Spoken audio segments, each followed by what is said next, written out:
Hi, everyone. We are going to begin in a minute. So if everybody can please take their seats. Thank you.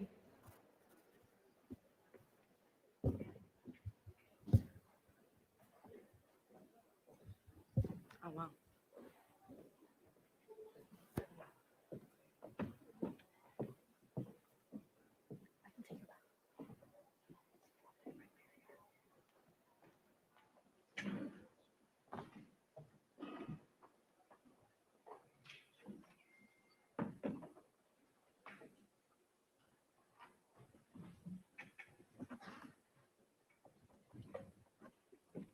Hello, everyone. Thank you for joining us.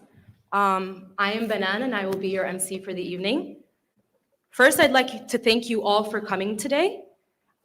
This is a powerful teach-in, and I want to emphasize how lucky we are to be learning from these scholars. Lucky not because of their academic accolades, of which it is immeasurable and numerous, but lucky because we are witnessing what it means to stand one's ground in the face of immense pressure, to remain silent, what it means to stand for truth and justice, to puncture power in its eye, and amplify the resistant will of the Palestinian people. A will we have seen unbreakable, despite the thousands murdered, despite the illegal white phosphorus bombs leaving third-degree burns from those who survive it, despite the numerous targeting of hospitals, places of worship, and entire blocks of refugee camps and villages in both Gaza and the West Bank. Israel has made it clear again and again that in its eyes there is no innocent Palestinian.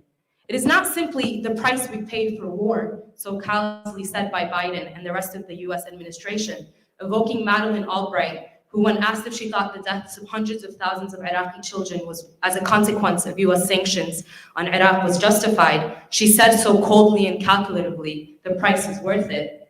It is not the price of war. Instead, it is a current wholesale slaughter of the Palestinian people, as newly resigned director of the New York office of the UN High Commissioner for Human Rights has said. A slaughter rooted in an ethno-nationalist colonial settler ideology in continuation of decades of their systematic persecution and purging.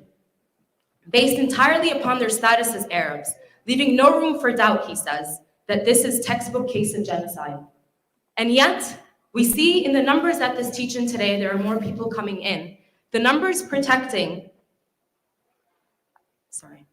We see in the numbers at the teach-in today, the numbers protesting on campus here, across the nation and worldwide, that the world is not blind to the horrors unfolding, that even under the threat of crackdowns and university administration spouting and signing unfactual letter after letter filled with Islamophobic and xenophobic and anti-Palestinian tropes, that even while politicians are threatening to target and hunt down those who speak out, you have all come here today to listen and learn about Palestinians who are not just numbers, not just almost 9,000 killed women, children, and men by Israel's genocidal war machine, but a people with a land and a history. With that, please join me in welcoming our first speaker of the evening, Professor Harvey Dung, who has a long history of organizing with the community. He was pivotal in the Third World Liberation Front here at Berkeley, which is how UC Berkeley's famed ethnic studies department was born. One of their guiding principles, the Third World Liberation Movement, was people's right to self-determination and the right to live free from oppression. Many students owe the rich education that allows for the voices of the oppressed to shine through this bureaucracy to Professor Dung and his comrades' work. Please join me in welcoming him.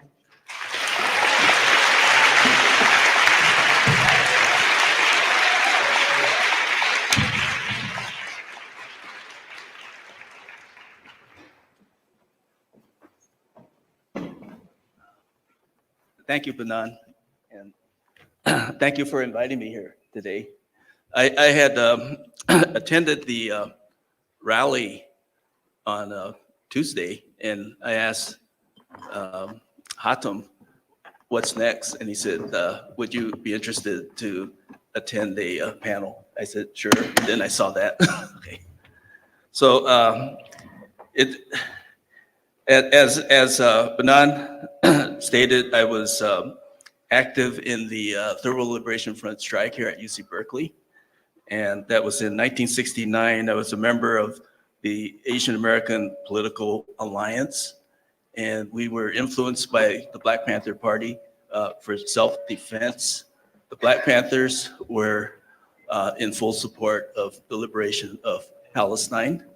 And so was Malcolm X. So that's where those roots are. You know, it's not something foreign, but it's part of our movement. My class itself became involved in a storm of controversy over something as low-key as a field trip, you know, to go to Sproul Plaza to listen and learn about what's happening in Palestine. It was low-key, you know. Go there. You don't have to make a judgment, but be open-minded, you know. So that's the purpose of my class when I send people to panel talks, to speakers, to rallies, when the TAs go on strike, you know, check it out, you know. There's something to learn, you know, about, because this is about changing society, you know, and discussing it among ourselves. And if you have disagreements, talk among yourselves and find solutions collectively through dialogue and not harming each other. But what happened was a copy of this version of our assignment was copied and pasted, and it ended up on the Israeli War Room. And before you knew it, my GSI was doxxed. Her photograph was posted all over the internet. She herself received over 150 threatening emails, threatening her body, her race, her ethnicity. And to be doxxed is not something light because it can revive past traumas. It could put you at ill at ease, and it's the purpose of the university to not allow that, you know. But what happened was the university gave what I believe on a scale of 1 to 10, maybe a 0.5 meek reply. We took care of it, don't worry, you know, to the press, you know. The accusations was that we were supporting Hamas terror attacks and that we were training students to do that. And they called on readers who, on the Israel war room to go on the attack. Okay, so my GSIs received threatening emails. I received threatening emails.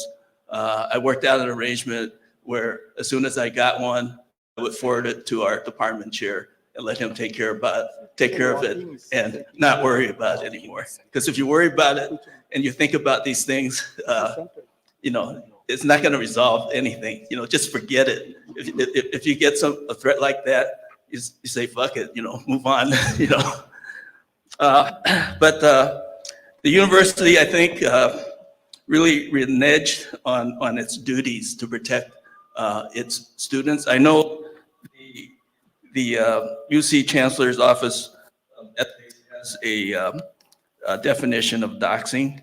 Doxing refers to the collection of a user's private information across multiple platforms, including social media, by an unauthorized individual who then publishes the information in an attempt to shame or embarrass the user. Doxing may be conducted by researching public databases, hacking, or through social engineering. The word doxing is derived from the phrase dropping docs or dropping documents. The effects of doxing is to cause emotional and psychological harm, sometimes leading to physical harm if a person's address is exposed. During the time of the Vietnam War, I think it was 1966, I was actually in the ROTC Army program, and I did my own research, and I became an opponent of U.S. involvement in Vietnam. You know, I became anti-imperialist. I participated in anti-war marches, and I did lose friends over that. So I guess as you gather more information, you have to do what's right, even though it means losing friends. And I guess these folks weren't exactly real friends because they approached me one day and told me that my cousin's in the U.S. Marines, and he heard that you went to this anti-war march, and he's going to come here to UC Berkeley campus and kick my ass, you know. So I was somewhat shocked, but it didn't prevent me from continuing involvement in the anti-war movement. And I think many of us had to go through that. You know, we have to believe in what's right. We have to believe what's on our conscience, you know. And from there, that's how we're going to build a new society, a more just society. And that's why we got ethnic studies classes today. And we have professors up here teaching, you know, because of those struggles. Yeah, I remember Angela had her own struggles in the community, and we were all concerned and supportive of what was going on. Yeah, righteous struggles. Yeah. So our GSIs have been the targets of doxing, not just the GSIs in my classroom, but other ethnic studies GSIs who have been active in the Palestinian support movement. And the university really has to make a stronger stand. They have to actually investigate what's going on. These are outside influences trying to affect students' education. And we can't have this half-ass weak response that they're doing today. Okay. Why is this happening? To stifle participation, the rally was actually the next day. It was on a Tuesday. All this started happening. It got all over Fox News and so forth. And it was to stifle participation in the rally. So a large part of it is that there was a call for action. There were rallies happening on the weekend in San Francisco. There was a huge one. The Berkeley one I thought was very successful. And these things are happening because they provide a diversion from the real issues of what is occurring now in Gaza, the massive assault, the loss of civilian life, the indiscriminate bombings. It hides the real history of why this is occurring. And so we are learning.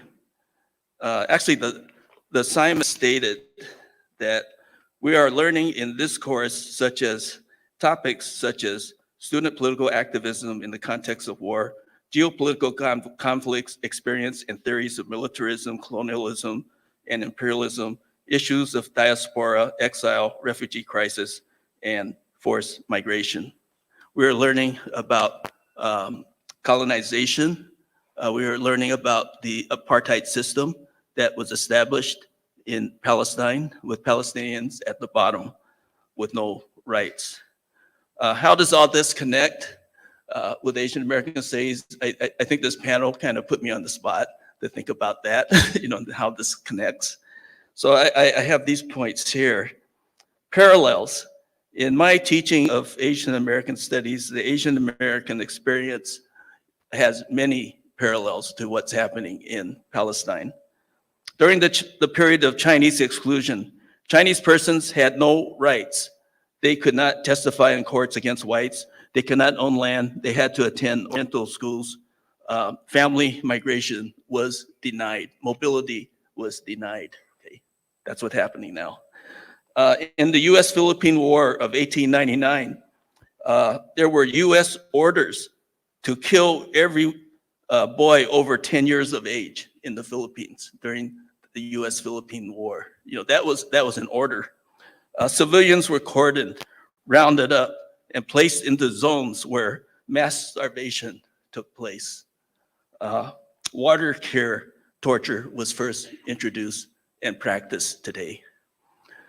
During World War II, 120,000 Japanese Americans, 1/3 US born, lost their home and were incarcerated into concentration camps inland from the Western states. Today, many Southeast Asian refugee youth who committed crimes but finished serving their sentences are being deported from the US away from their families in the US to countries where they barely understand the language and are unable to find means of survival. During times of crisis, health crisis such as COVID, and international conflicts with Asian countries such as China, Asian Americans then become scapegoats of politicians, leading to incarceration, hate violence. So here we see history being repeated. And while the threats, the intimidation, targeting of persons, even jobs and careers exist today, there is a groundswell of public support for Palestine and Palestinian rights. And that's the real issue, the need to further that. So we're not sticking our own necks out, but everybody is standing together, okay? Richmond City Council, thanks to our friend Ratha, informed me, has called for a ceasefire and stopping of all U.S. aid to Israel.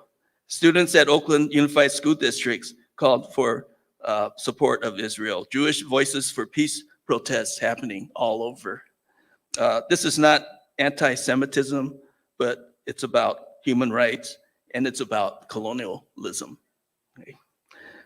So we need not to be afraid, although we may get shocked when things happen, but we have to let our conscience guide our commitments. There should be a ceasefire now, free Palestine, no more war, not in our name, and hands off our ethnic studies. Thank you.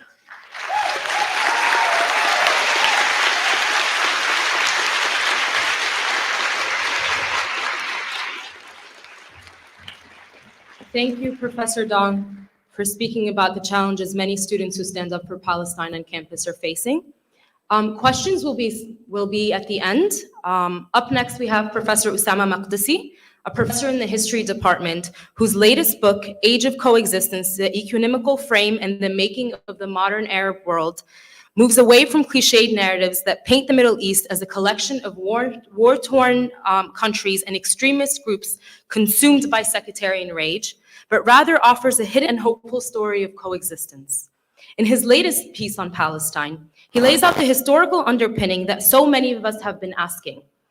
To explain the question so many of us have been asking, how can one make sense of this double standard that fundamentally devalues Palestinian life and justifies their annihilation? Please join me in welcoming Professor Ussama.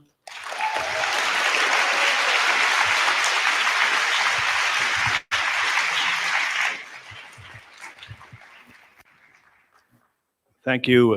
Thanks, Banan, and thank you to Professor Dong for the previous talk, and thank you, of course, to all the organizers here for bringing us together this evening, despite the circumstances, in spite of the circumstances. So here we are 4 weeks into a war on Palestinian people, on Palestinian children. What can I possibly tell you that you don't already know? As I speak here this evening, we all know that US-made bombs and missiles terrorize and torment Palestinian men, women, and children who have never been given even a chance at a normal life. The Palestinians in Gaza, have been crammed into a ghetto from which they cannot escape and into which they have been confined for decades. Yesterday and this morning again, entire Palestinian families were obliterated and several hundred were killed and wounded in Israeli airstrikes on the Jabalia refugee camp in Gaza. Most people, I suspect in this room, and certainly in this country, don't know that this camp, like the amputated geography of the Gaza Strip itself, was created to house refugees who were expelled from their homes in 1948, in what Palestinians refer to as the Nakba, or the calamity or catastrophe. How many times in any case can we mourn the same families? How much love can one send before it melts in the inferno of grief? What is the point of history? And I'm a historian. What is the point of history in a moment like this? How do we resist such colossal, wanton disregard for humanity? And the question we're all asking now, in this moment, is how can what is happening to the Palestinians in Gaza be allowed to happen in 2023? Gaza is literally burning under one of the most intense bombardments of modern history, on one of the most densely populated spaces on Earth. We all know, we have read, that Israel has deliberately cut off fuel, electricity, water, and food to punish a besieged population of 2.2 million, over 40% of whom are children, in order to punish Hamas. They have maimed tens of thousands and killed thousands, and not by accident. Every major Western leader has publicly opposed the ceasefire. And across the liberal West, to say nothing of within Israel itself, there is an extraordinary dehumanization of Palestinians tied directly to their decontextualization. There are open, even ghoulish calls in America for the elimination of the Palestinians, and an actual campaign of attempted genocide is now underway. Western states supply Israel with total diplomatic cover. The United States provides Israel with a huge arsenal and with billions of dollars of aid. European states crack down on Palestinian solidarity as hate speech. And Joe Biden, disgracefully, without a shred of evidence, insists to the world watching this carnage that Palestinian casualty figures are not to be trusted. Geopolitics, of course, is brutal in its unsentimentality. But what is staggering to me is how quickly every reputable academic institution in this country, just about, including our own here at UC Berkeley, abandoned academic reason and critical thought when we need it most. They almost all lined up in lockstep to mourn Israeli victims of violence, but refused to mourn the victims of violence on the Palestinian side, the dispossessed, the brutalized, the disinherited people who've been subjected objectively and measurably to vastly greater violence before and after October 7th, 2023.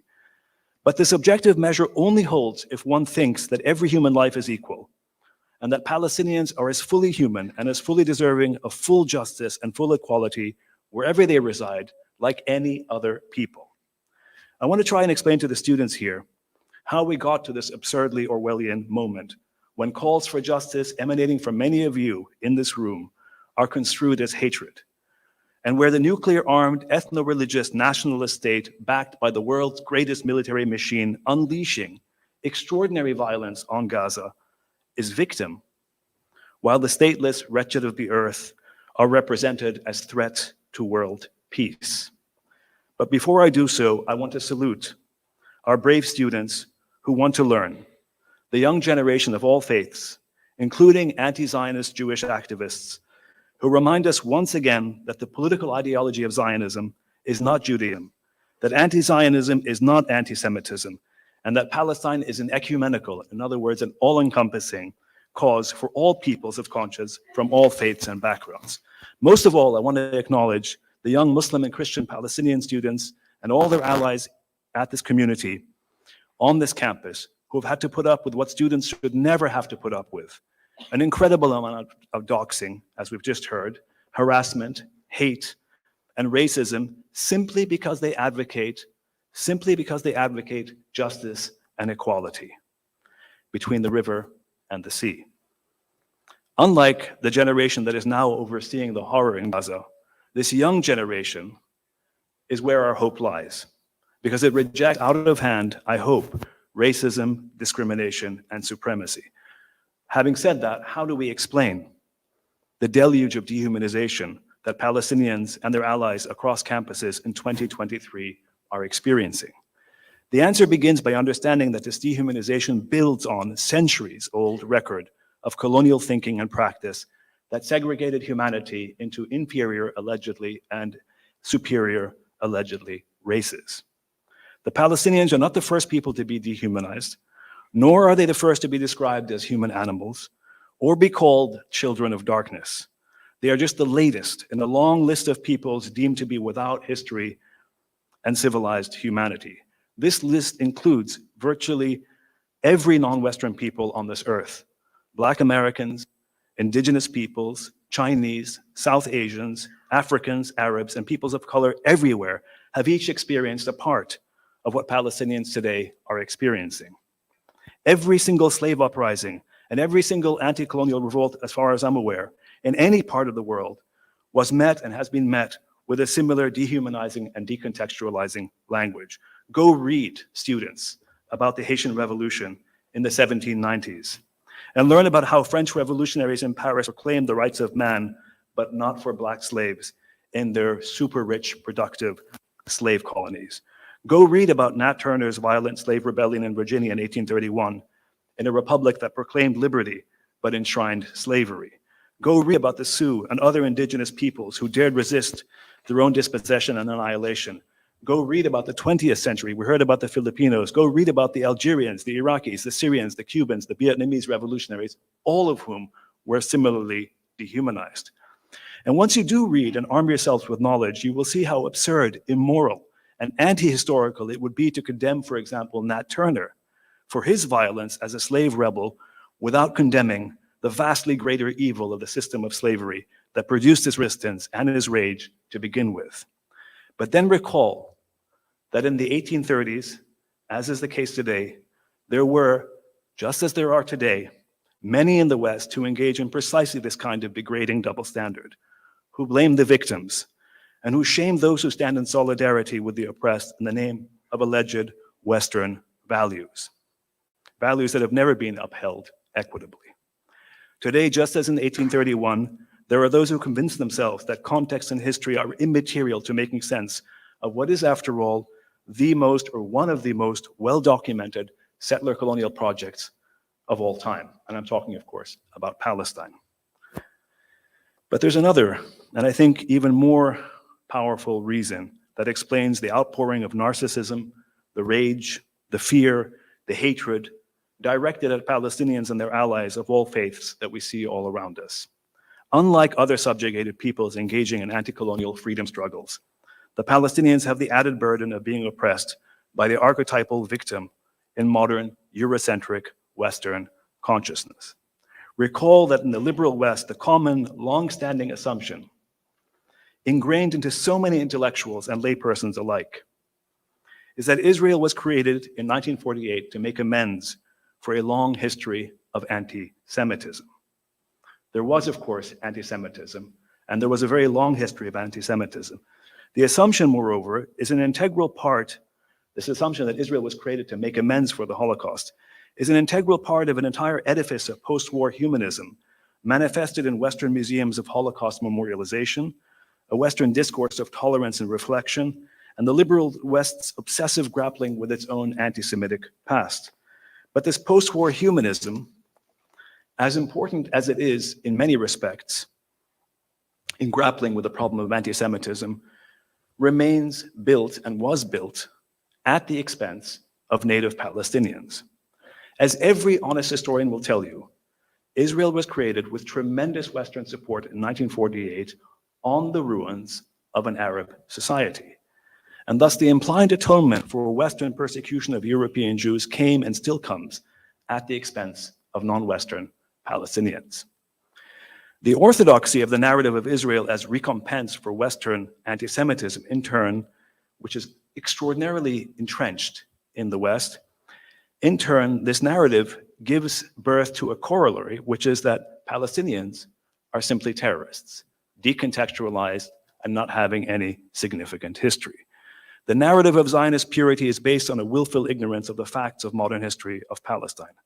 It is based on a near total refusal to engage with the reality and the present implications of the reality, that native Palestinians were chased off their lands and out of their homes to make way for an exclusionary and exclusively Jewish state in 1948. This narrative elides the crucial fact that political Zionism as an ideology was not first imagined in the Middle East among the Middle East's ancient Jewish communities, but rather in Europe. Zionism was first imagined and dreamed up as a political ideology advocating for a Jewish state in Europe in response to a European problem of anti-Semitism. These Zionists offered predictably European solutions to anti-Semitism, which included nationalism, racism, and colonialism, all of which were part of the European vernacular of the 19th century.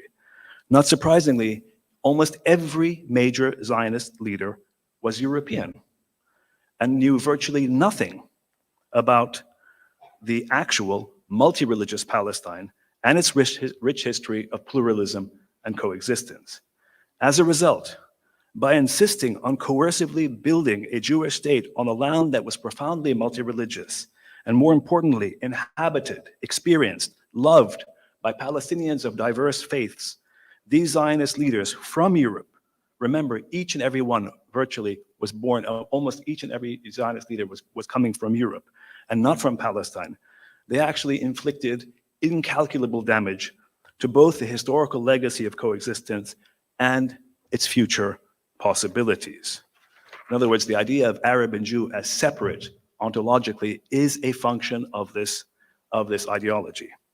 All this crucial context is wished away in a narrative that starts history on October 7th, 2023, and that assumes that Palestinians, like Nazis, and we've heard this many times, simply terrorize Israelis because they are Jews, not because they are colonizers, not because that their land was taken away, not because of history, not because of politics, but simply because of hatred. The erasure of Palestinian history makes this anti-colonial struggle of the Palestinians virtually incomprehensible. Because Palestinians are so totally decontextualized, so marginalized in liberal Western consciousness, every single act of Palestinian resistance, whether it's civil or violent, every utterance even that questions colonial Zionism is conflated, as many of you have experienced, with anti-Semitism. Again, recall the hegemonic narrative. Israel is good and innocent and shares our values, and it was established to make amends for the Holocaust, never mind the Palestinians. So strong is this denial of Palestinian history that it was obvious that the liberal West would stand with, quote unquote, Israel after October 7th, despite an obvious record of Israel's decades-long matrix of domination over subjugated Palestinians, despite having leaders before October 7th and after who openly exulted in Jewish supremacy over Muslim and Christian Palestinians, despite unleashing pogroms in the West Bank in this very year, long before October 7th, and despite being described by major human rights organizations, Human Rights Watch, Amnesty International, and the Israeli human rights organization B'Tselem, as an apartheid state.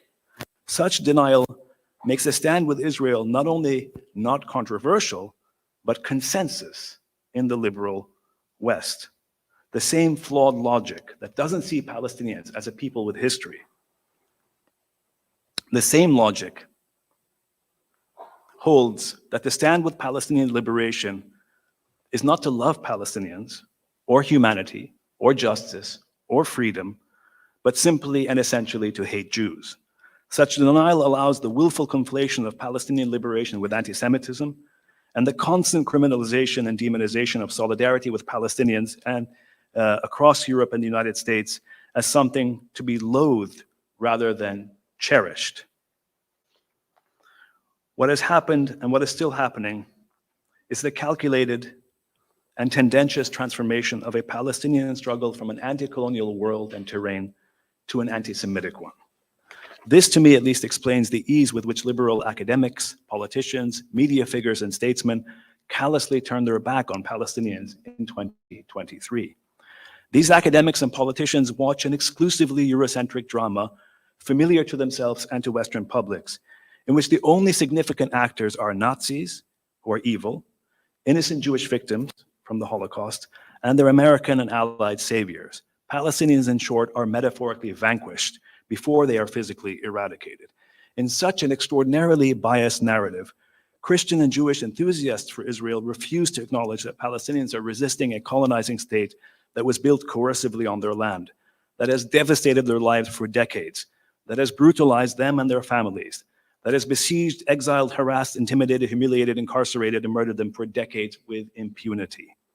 Rather, they insist in the liberal West, led by Joe Biden and Tony Blinken today, and followed by the lesser lights of Emmanuel Macron in France and Rishi Sunak in the UK, the Palestinians, we are told again and again, kill Israelis simply because they hate Jews. This is completely and utterly misleading.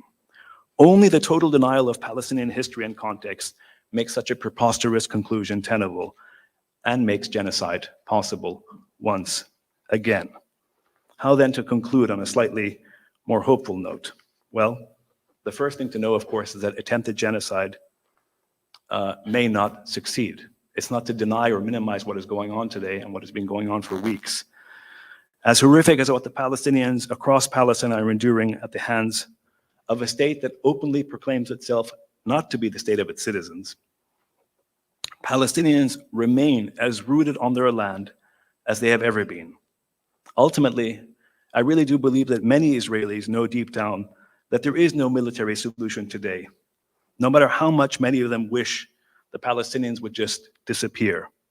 Neither racism, nor apartheid, nor hideous walls, nor the sham peace process, nor the false conflation, the repeated conflation of anti-Semitism with anti-Zionism will make Palestinians disappear as a people, nor stop them from fighting for their liberation. Until that future is achieved, though, we all have, I think each of us has a fundamental choice to make.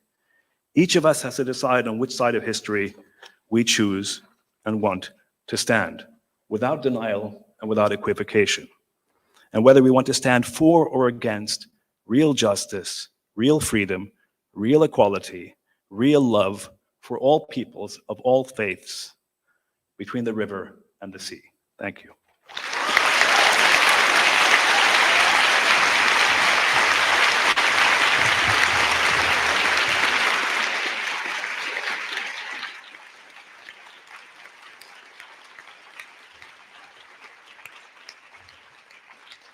Thank you, Professor Ussama, for ending on a very hopeful note and the belief that we all have and know and the promise that Palestine will be free for everyone. Up next, please join me in welcoming Professor Samera Esmier. Professor Samera is a professor in the rhetoric department whose work focuses on the intersection between legal and political thought. Both her book, Judicial Humanity, A Colonial History, and her manuscript, The Struggle That Remains Between World and International, engages the question from many different perspectives of what it really means to be human in the face of a grammar that deems you otherwise. In her latest piece on Palestine, she invokes us to move away from engaging the very colonial systems that seek to eradicate and condemn, but rather she compels us to stay with the openings that the lives that cannot but struggle against the settler colonial violence provide us. Thank you. Please join me in welcoming.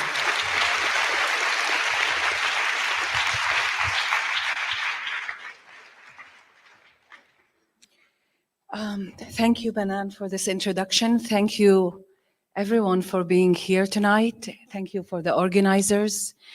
It's really amazing to see this huge gathering, this coming together in solidarity with the Palestinian people and in solidarity with the Palestinian people of Gaza. War is a machine that kills the living and destroys the dead. War destroys and overwhelms. But when limitless and obliterating, as in Israel's war on Gaza and the Palestinians, war operates on our senses and thoughts.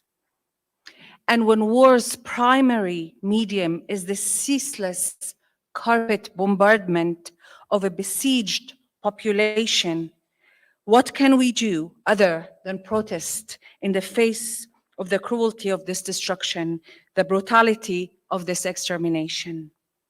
So we make calls to stop the genocide and for a ceasefire now. Along the way, some also call for the restoration of the order, the colonial order, the preservation of sanity and respect for the sanctity of human life. We must continue to make the demand to stop the genocide, but perhaps we should also stay with the abyss, with the dead, with the ruins, and with the heavy human toll, and with the struggles of the living. Perhaps we should linger more with the logic of Israel's cruelty against the Palestinians, supported and reinforced by the United States and the rest of the colonial liberal West. This cruelty knows no limits, for it is one important way in which Israel maintains itself as a Zionist Jewish state. We need to think through this cruelty, this cruel reality so as not to restore the former colonial order, itself implicated in the atrocities we're witnessing.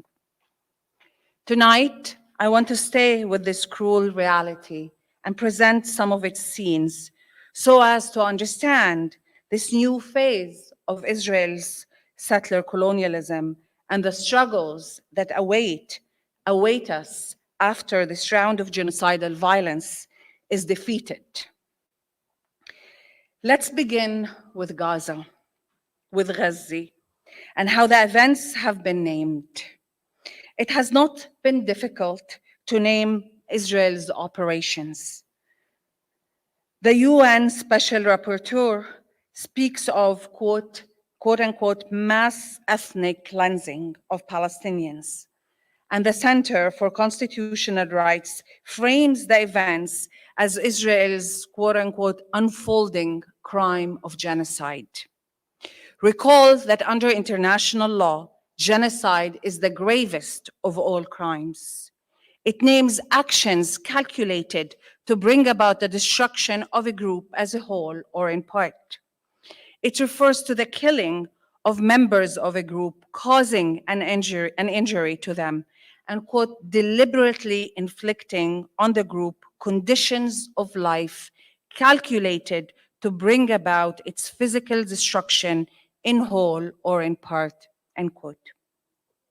In this respect, genocide in its legal meaning concerns the biological life of members of a group in the present. But genocide also describes attempts at exterminating or minimizing the biological or taming the biological future of the targeted group.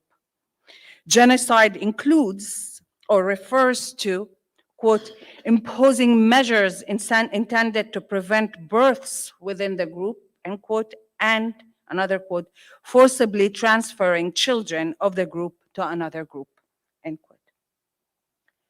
Understood legally, then, acts of genocide target the life of the group in the present as well as in the future. The child is the figure that extends the extermination in the present or the extermination of the present into the future. Eliminate children in the targeted group now, and you eliminate the future of this group. In this sense, genocide is a clarifying framing of the current unfolding Israeli settler colonial extermination. But what genocide, in its legal meaning, cannot frame are all those colonial obliterating actions that target not biological life only, but social fabrics, houses, neighborhoods, mosques, churches, schools, streets, and finally, the land. All these spaces in which memory dwells, in which one can tell a story about her life, in which one inherits a collective life or participates in it, in which one can perceive herself as a part of a more extended history and past that exceeds her. Put differently, in limiting its scope to the targeting of biological life, present and future, genocide or the crime of genocide cannot capture the other target of the Israeli obliteration machines, which is the collective, expansive existence of a resisting people. In short, its way of life. Genocide is not sufficient to frame how Israel has been forcing Palestinians in Gaza. Genocide as a frame is not sufficient to capture how Israel has been forcing Palestinians in Gaza time and again to start from scratch, as if they did not exist before. Genocide, the crime of genocide, does not frame the destruction of the historicity of the Palestinians. Perhaps then, we are in the presence of both genocide and something else that exceeds this gravest of all crimes under international law. If so, we must ask, to what broader political colonial project does the current unfolding genocide and the attempt at ethnic cleansing belong? What might the other settler colonial strategies deployed with full intensity against Palestinians outside Gaza reveal about the dark and the cruel objectives of the current iteration of the Zionist conquest of Palestine? And might it be important to understand this iteration if we are to clarify the extent of the struggle that awaits? Look first at the West Bank, and you will see not only deadly settler attacks on Palestinians, but also campaigns to arrest Palestinians for the smallest of offenses, for hanging a poster on the wall. You will also see settlers and soldiers evacuating Palestinians from their agricultural land and from their olive orchards, since this is the olive harvesting season. Witness the new deployment of the hundreds of checkpoints across the West Bank. Within a few minutes, checkpoints suddenly change their function. If their conventional function has been thus far to militarize and hinder the free movement of Palestinians in the West Bank and break the flow of Palestinian existence, checkpoints, old and new, have begun to materialize new effects in the West Bank. By transforming themselves into closed gates, checkpoints have become instruments of blockades on villages, aiming to separate them from the outside world. For hours non-stop, no one is allowed to enter or to leave in the villages of the West Bank. The checkpoint, in other words, has ceased to be only a checkpoint and has morphed into an instrument of many blockades, resonating with the blockade of the West Bank, of Gaza. The checkpoint's temporary blockades are, of course, far less cruel than the permanent siege of Gaza that created the largest open prison of the world. But what is common to both is the practice of imprisonment and the assumption of the presence of a superior master guard who opens the gate and closes it at his will. In short, the checkpoints are becoming the instruments of a proliferating blockade. In the absence of resistance to the new blockading apparatus, Palestinians in the West Bank are concerned that they will be further confined to areas A and B and banned from entering areas C. To remind us, the Oslo Accords of the 90s divided the West Bank into 3 administrative zones. Area A, which is 18% of the land, where the cities are and where the Palestinian Authority administers civil and security jurisdiction. Area B, which is 22% of the land, where we have Palestinian villages and the PA administers only civil matters. And Area C, where 60% of the land, where Israel maintains complete control.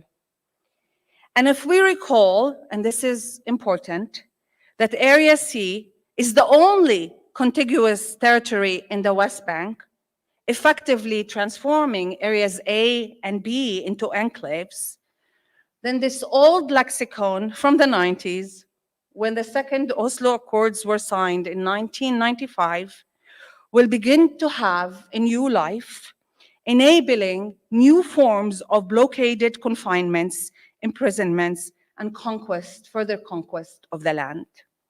Apartheid will continue to be the regime through which Israel governs Palestinians in the West Bank, but its technology will be mini blockades.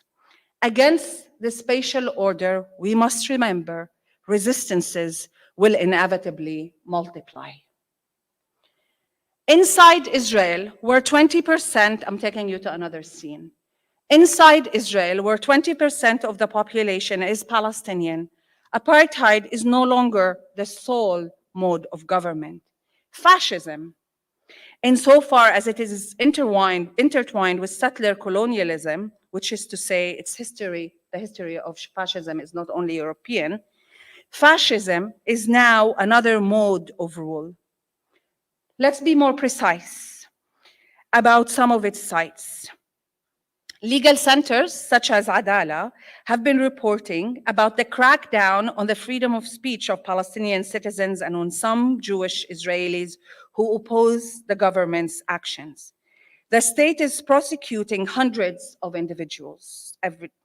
Many Palestinian students have been either suspended or expelled from their academic institutions because of their opinions. And this country is learning from that. Reports about job terminations, suspensions, and demotions of workers abound. The Israeli Bar Association has threatened to take disciplinary action against lawyers who publish content on social media perceived as quote-unquote incitement to violence. There is now a bill in the making to criminalize the consumption of quote-unquote terrorist materials on social media, and there is more.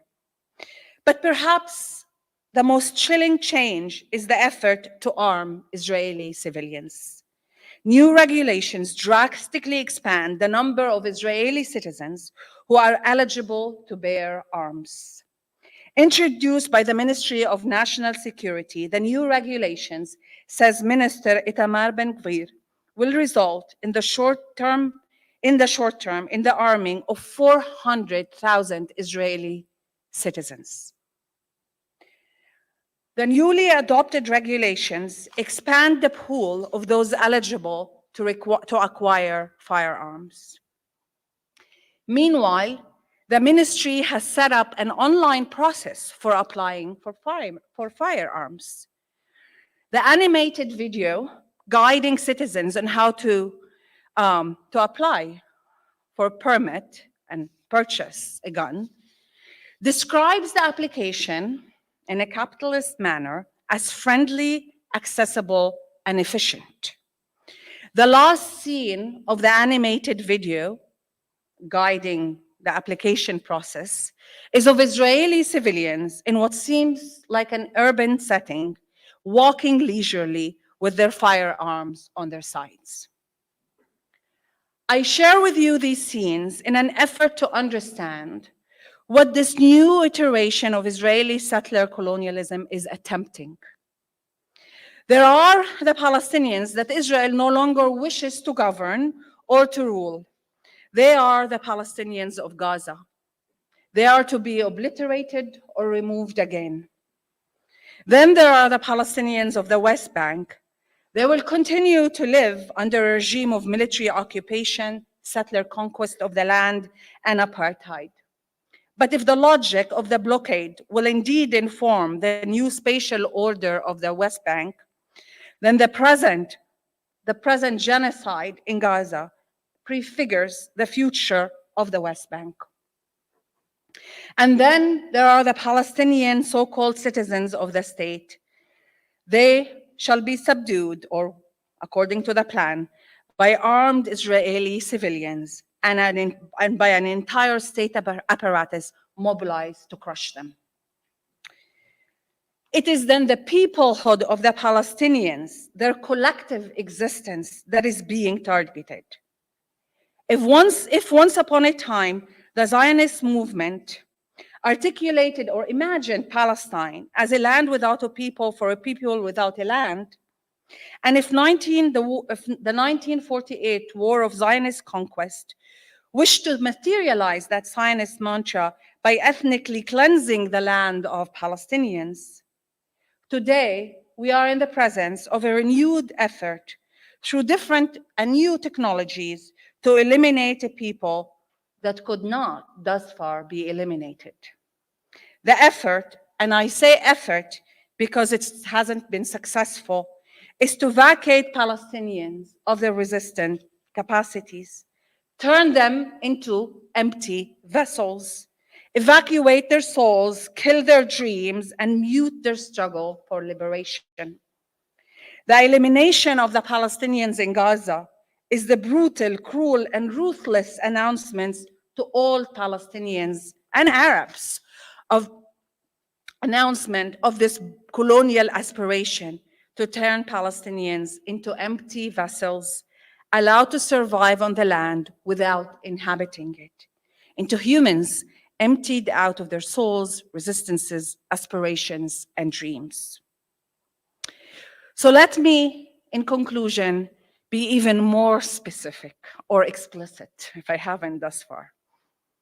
We are not only in the presence of killing, removal, ethnic cleansing, and enclosure of Palestinians. We are not only in the presence of demonizing representations that enable the obliteration of Palestinians.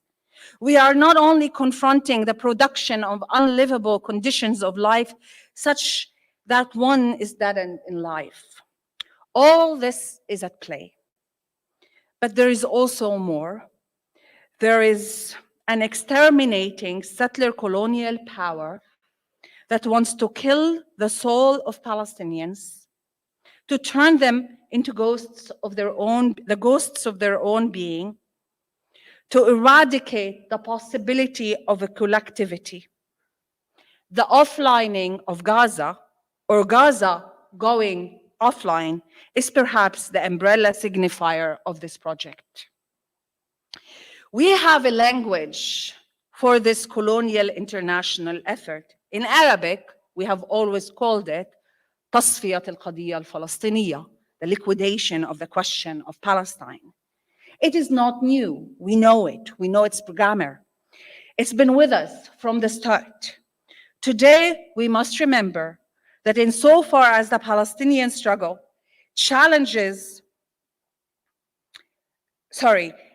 the liquidation of the Palestinian question has been challenged at different junctures by the Palestinian Revolution. In fact, the Palestinian Revolution is also a response to that liquidation. But today, we must also remember that insofar as the Palestinian struggle challenges the settler colonial, fascist and racist and apartheid-based order of this earth, the Palestinian struggle for liberation condenses and announces many other struggles and riots of the world and gives them hope and orientation. And this is my hopeful concluding comment. If the settler colonial fascist project wishes to turn Palestinians into empty vessels, ours is to reaffirm the anti-colonial resistance of the Palestinians. Ours is to participate in the riots of the world. It is the only answer to the crushing of our souls and their evacuations. Thank you.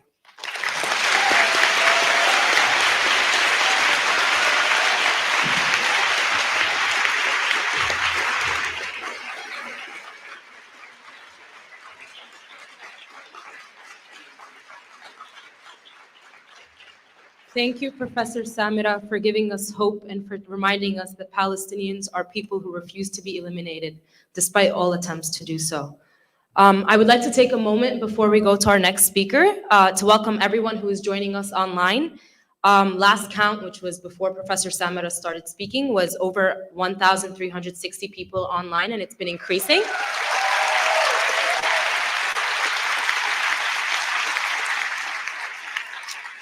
To those online, your spirit is with us in spirit, and we thank you. The next speaker needs no introduction, and I may seem very calm and cool and collected, but I am freaking out sitting next to her. But Professor Angela Davis, in no introduction, will do her legacy justice.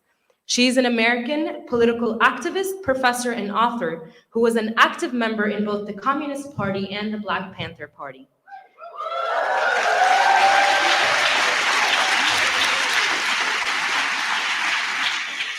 She has written extensively on prison abolition and has worked closely with communities to dismantle the prison industrial complex. In her book, Freedom is a Constant Struggle, Ferguson, Palestine, and the Foundations of a Movement, she challenges us to imagine and build a movement for human liberation through working together, through solidarity movements that imagine collective and that imagine and believe in collective liberation. On Palestine, she has said that Palestine is the moral litmus of the world. And if we want to imagine liberation, we must know that liberation takes time. But we have to believe that it is possible to make change and not give up on that hope. Hope is the condition of all struggles. Please join me in welcoming Professor Angela Davis.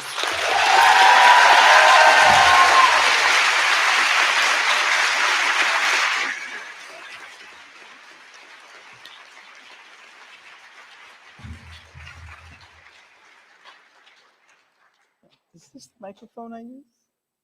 This Those, one? both of those. You could just speak into them. Oh, okay. I don't don't need to need use both. this one. Okay, good.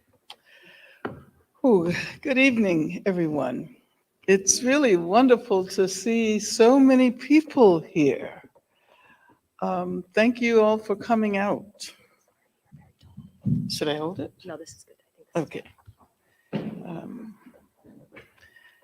I am still trying to recover from the last presentation.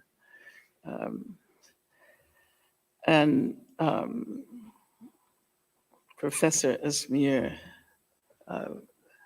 made me think about this predicament we all find ourselves in very differently. And on the one hand, I keep thinking, what a terrible time to be alive in this world today. Precisely at a moment when Palestine solidarity is being embraced throughout the world. You've seen the images of the massive demonstrations all over the Middle East, Turkey, and the UK, precisely at a time when Palestine solidarity is being embraced throughout the world. Zionist forces are attempting to reverse our progress. So let me thank Hatem Bazian, who I know from his undergraduate years at San Francisco State.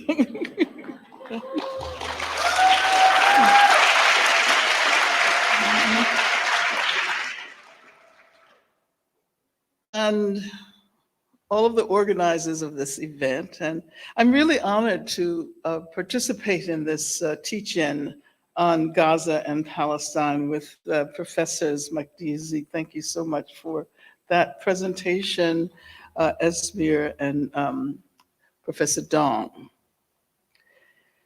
Having listened to the last presentation, I want to begin by acknowledging that we're all, or we should all be, in a deep state of mourning. Whether we are explicit about that mourning or not,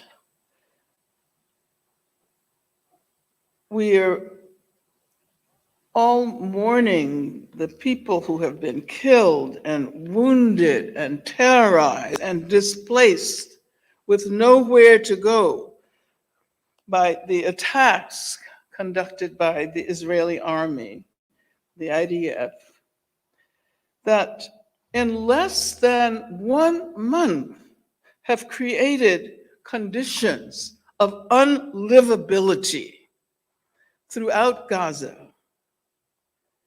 but also in the West Bank and East Jerusalem.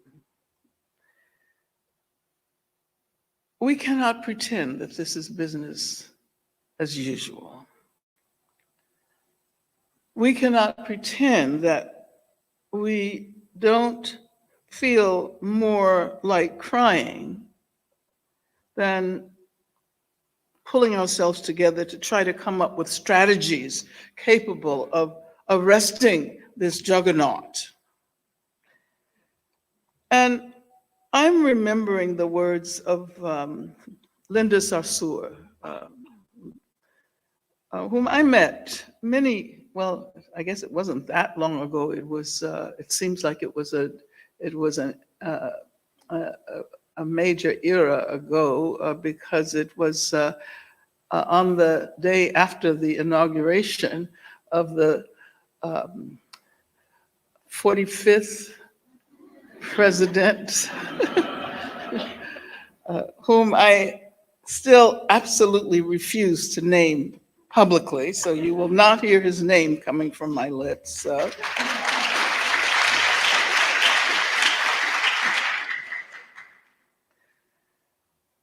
But I'm remembering Linda's words, which I read in the days following the attack by Hamas and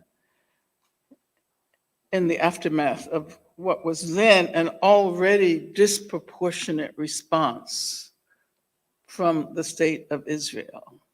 So let me share a few of her words with you. For decades, the state of Israel murdered Palestinian men, women, and children, imprisoned our uncles and fathers with no charges or trial, stole our land, evicted us from our homes, uprooted our olive trees, humiliated our women, desecrated our holy sites, bombed our holy sites, bombed entire residential buildings. Israeli settlers burned homes and cars and killed innocent civilians on the watch of the government. And she says, and never once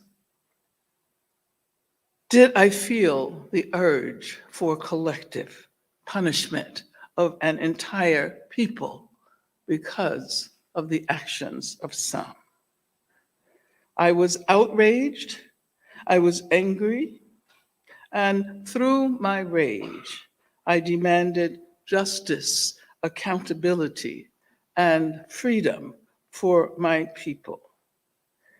And she goes on, and you can find her statement. It initially appeared on Facebook. You can find it online. She goes on to describe the conditions then in Gaza, the lack of electricity, water, food, and of course they're far worse today. That was, I think, in the week after October 7th. And she goes on to say, and now there are folks who want you to once again believe that Gaza equals Hamas, and that every civilian is a target and or collateral damage. They want you to believe that somehow carpet bombing a people under siege with no way out will somehow resurrect the innocent or end this horrific violence. And then finally, she writes, to my Palestinian family, I know this is hard. I know we are on edge. I know we are mourning, but we will resist the urge to take on the characteristics of the occupiers. I think we can learn a great deal from Linda Sarsour's moving, but also enlightening response to the current war against Gaza. I had the opportunity to participate in a panel with Linda that was organized in the days following the Hamas attack and the completely disproportionate response. The panel was organized by the Dream Defenders, and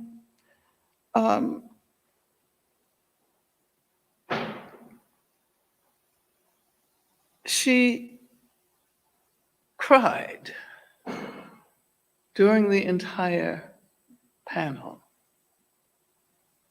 And at the same time, she found the strength to speak out and to call for justice and accountability and freedom. This was during the period after we heard official Israeli representatives of the IDF and the government talking about Palestinians as human animals.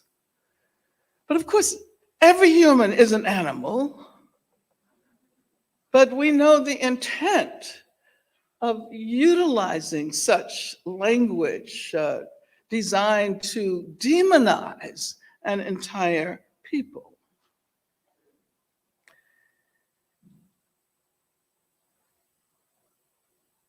I feel at this moment especially compelled to evoke another name, particularly because we're here on the campus of UC Berkeley.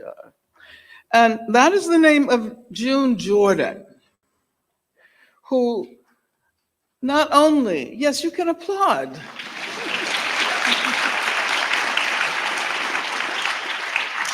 The Black feminist poet, June Jordan, who not only brought her phenomenal poetry to this campus during the last years of her life, but also her courageous political support of justice for Palestine at a time when few people in the US were willing to stand up publicly against Zionism, and particularly against the US-Israel alliance. And June insisted that justice for Palestine was not simply one cause among many in the world, but rather it was a moral litmus test for all of us.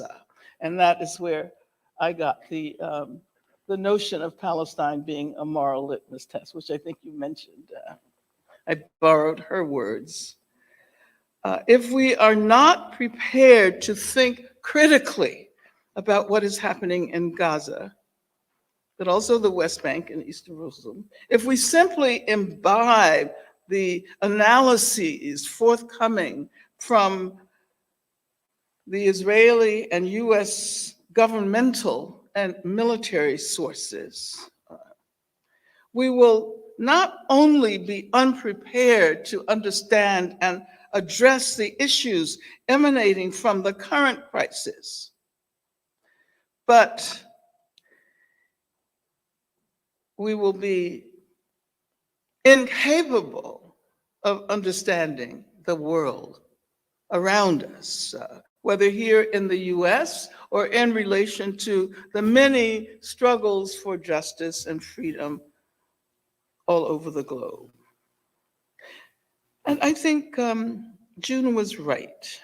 How we align our solidarities in relation to Palestine says a great deal about our capacity to respond to contemporary issues, complex contemporary issues of imperialism, settler colonialism, global racism, racial capitalism, patriarchy, transphobia, homophobia, the climate, and a whole range of related questions. Palestine is a litmus test, especially now. Why is it that we are asked to believe that to criticize the Israeli state is equivalent to anti-Semitism? Why can we not see that to be in solidarity with those who suffered one of the great historical tragedies is also to follow the leadership of those who have learned how not to replicate, even unintentionally, the violence of those who created this tragedy. Jewish Voice for Peace, Not Now, and a number of other progressive Jewish organizations have been in the forefront of the effort to demand that the US not continue to support the government of Israel as the IDF has entered Gaza with the announced intent of wiping out Hamas, regardless of how many Palestinian civilians are killed. But I wonder, whether the positing of Hamas as the target here is only a way to justify the genocidal assaults that are occurring on the population at large. In our attempt to generate solidarity for the struggle to end the attacks on Gazans, and indeed to end the occupation of Palestine, I suggest we follow the lead of our Palestinian comrades, and that we embrace and follow the lead of our Jewish comrades here in the US and in many parts of the world who are calling for principled solidarity with the Palestinian people, and who in many instances are putting their bodies on the line.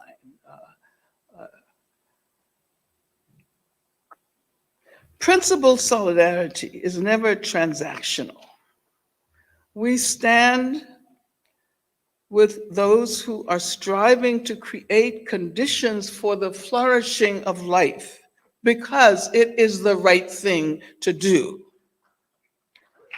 It is the right thing to do.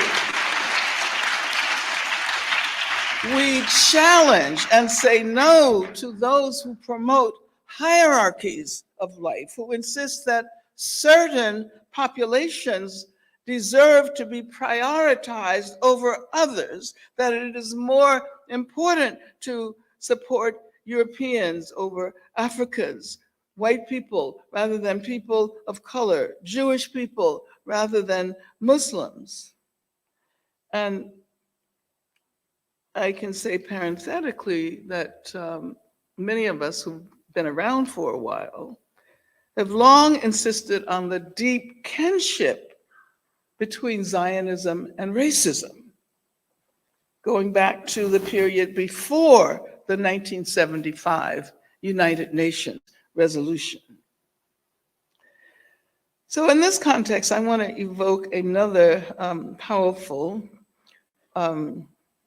feminist writer, organizer, activist, and that is Elizabeth Batista Martinez, who warned us not to be misled by arguments asserting that one community of humans was more oppressed than another.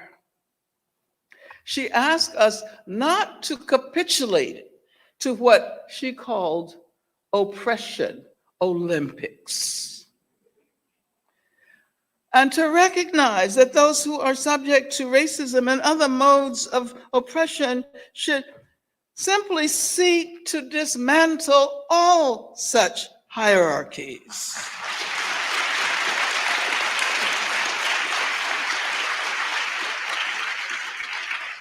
And we realize that the Israeli and US governments and the ideologies they promote attempt to normalize human hierarchies, even as they pretend to speak in universalist terms. Our own resistance to these racisms, xenophobias, and other hierarchies that are designed to justify war and state terror requires deep understandings and an awareness of the intersectional character of our struggles for justice and their connections which are indivisible. And perhaps above all, our resistance requires an awareness that change is possible, that the future does not have to replicate the past.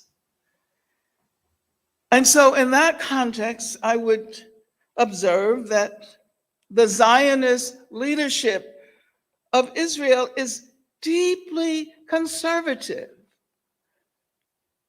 Conservative in the etymological sense. That is to say, they want to conserve the past.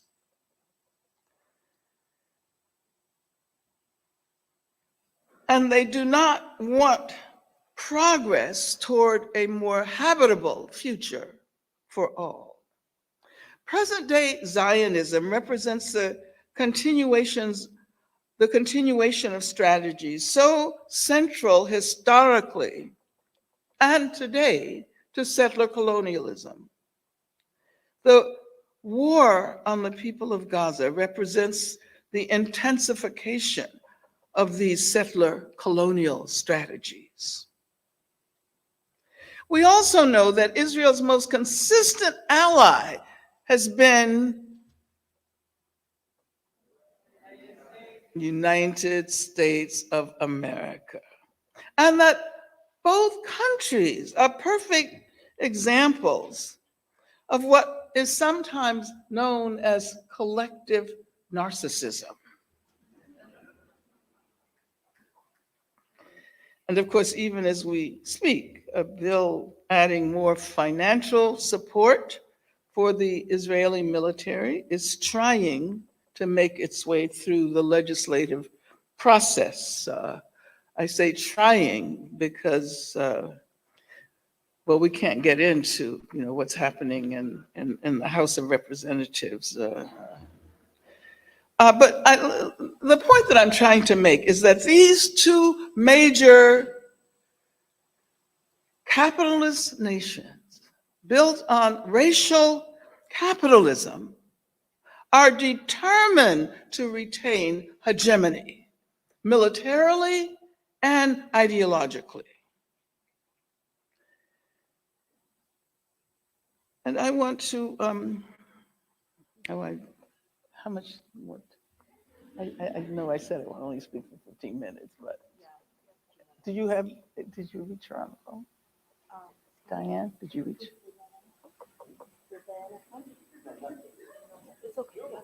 Okay. Okay. I know I had said I would only speak for 15 minutes. I think I was past that by now. But I thought I would say a few words about the way in which those of us who have been active over the last decades in the abolitionist movement, what we learned from Palestine and from Palestinians. And as someone who helped to develop some of the early theories and strategies of abolition with respect to the prison industrial complex and other institutions relying on the proliferation of carcerality in our lives, we can say that we learned so much from the Palestinian freedom struggle. So much so that I would have to do an entire lecture to cover, to even begin to cover some of the issues. But I will say that I am absolutely certain that we would not have achieved the current situation of vast numbers of people being willing to seriously consider abolitionist approaches with respect to prisons, police, border patrol, the family policing system, otherwise known as the child welfare system. And also that feminist concerns about gender violence, the fact that carceral feminism defeats the very purpose of working against gender violence. And feminist concerns about gender violence cannot rely on the violence of organized policing, which clearly reproduces the violence we think we are contesting. So we have learned a great deal from the Palestinian struggle and from the conditions in Palestine. We learned, for example, that we have to think more capaciously about carceral systems. The pervasive carcerality of Palestinian life in Gaza and also in the West Bank warned us early on that we could not seriously consider strategies like ankle bracelets and house arrests as alternatives to imprisonment. By looking at Gaza, we became familiar with the concept of open air prisons and recognized that we could not embrace so-called alternatives to incarceration in our development of strategies for decarceration, strategies that simply involve the migration of carcerality from prisons to our communities and our homes. The situation in Palestine helped us to more effectively comprehend what was happening in our schools, where carceral technologies began to, early on, began to overtake the importance of teaching and learning.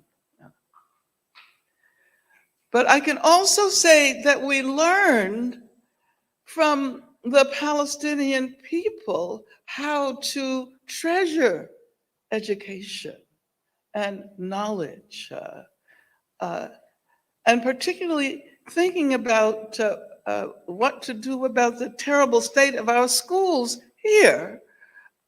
We learned a great deal from the ways in which schools are constantly shut down. You know, universities and high schools are constantly shut down in Palestine, and people continue to hold classes. You know, whether it's in someone's home or in a restaurant. It was very inspiring to be able to visit Palestine in 2011 and witness this along with others of my delegation. It was a delegation of women of color and indigenous feminist scholar activists, something like that. We learned that within the context of global capitalism, the same corporate security companies that were responsible for the technologies of surveillance and punishment, some of the technologies that we heard about, and the technologies of the checkpoint, that these were deeply embedded in the same processes in the US and many other parts of the world. And I could offer other examples, but I think I would like to point out that a major insight that was sorely needed, particularly in the Black liberation movement, and that was how to avoid repeating over and over again the demands for accountability, individual accountability with respect to police murders. And this has been happening forever. So how to develop a different perspective on the question of racist police violence. And thanks to the recognition that and our Palestinian comrades who pointed this out, that the Israeli army, the same IDF that is justifying daily strikes on civilians in Gaza, has been involved in the training of US police all over the country, including campus police. And of course, not only in the US. And so then we began to understand the centrality of Israel in the militarization of police forces in the United States. And that meant it became easier to argue that we could not simply focus on individual police, but rather we had to shift our focus to the systems and structures of policing. And if you remember the shifts that were occasioned by the battles, well, most of you are too young to actually remember, but you may be aware of the shifts that were occasioned by the battles in Ferguson and the conversations around the police murder of Michael Brown, and the role Palestinians played in the creation of a massive international solidarity campaign. Black Lives Matter would not resonate in the way it does without the leadership, the international leadership of Palestinians.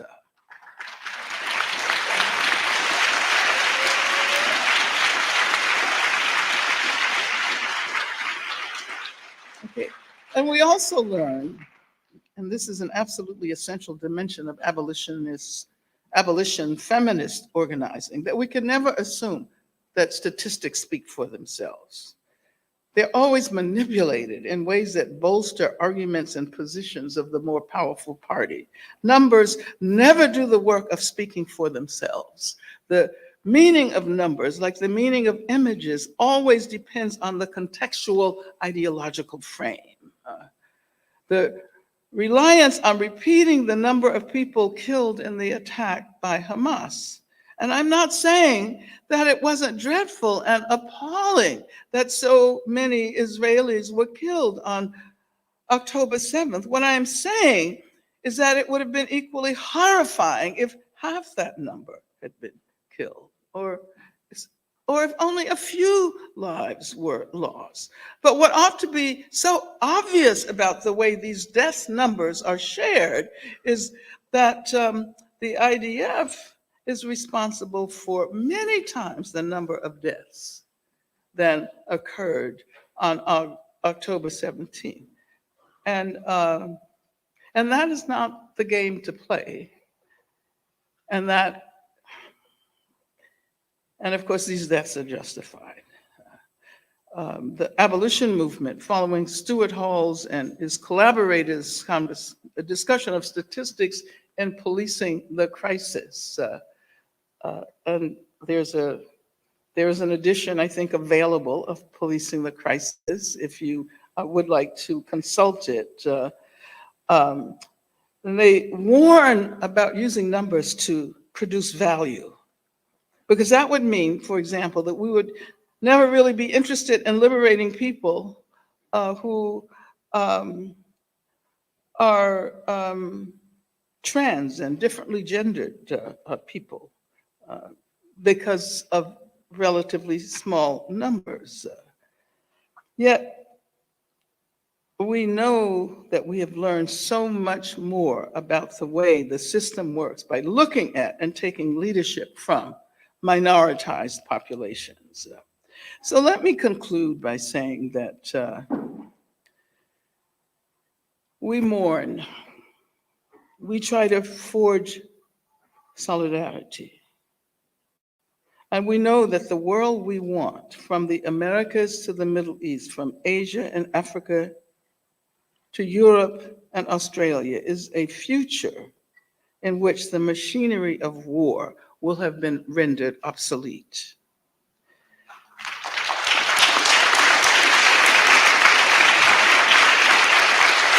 And racial capitalism, with its persisting hierarchies, its outmoded styles of punishment, its structures of policing, its sustained assaults on the environment that reproduce rather than minimize violence, that these will have become relics of the past.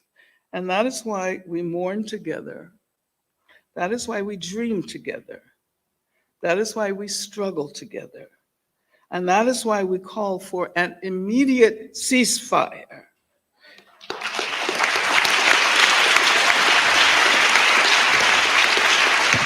And that is why we exclaim together, Palestine will be free.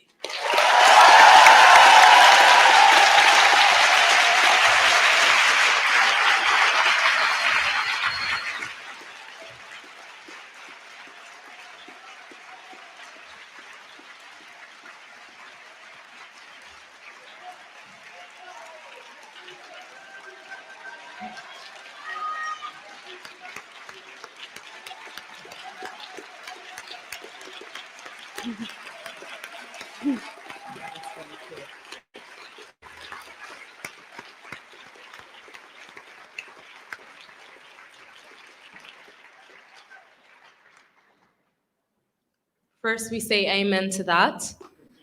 And thank you, Professor Angela, for your wisdom and all that you have said, and reminding us that even in all the power that we are all listening in today, and the hope for liberation and the knowledge that Palestine will be free, inshallah, that we must also still remember the deaths and mourn the deaths. It's not a blimp. It's not something that we can just say the number and move on from it, but sit in that mourning and know how very much we are all implicated in that as people who pay our taxes here.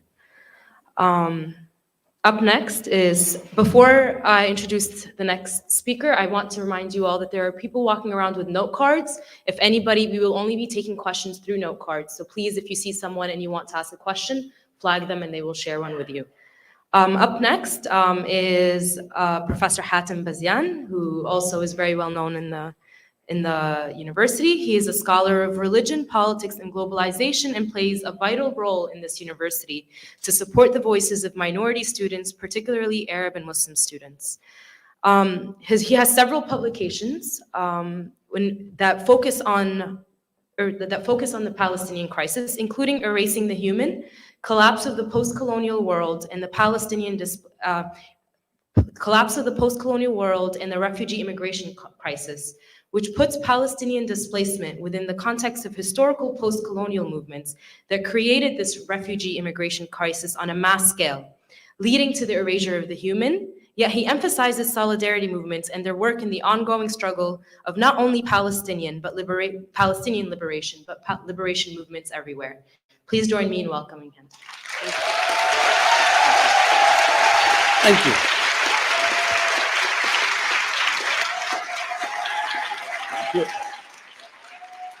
Assalamu alaikum. As I always begin by giving recognition to our indigenous community. We're standing in here on the Ohlone people land, and as a people that have suffered settler colonialism, and as Palestinians and those who advocate for Palestine, we have constantly to recall, remember, and center their continued erasure. The second, I always give recognition to our Black communities because they're brought to this country in the hulls of ships as cargo, but they continue to inspire, continue to create, continue to be one of the most creative moral forces, not only in this country, but across the world. And we are standing on their shoulders.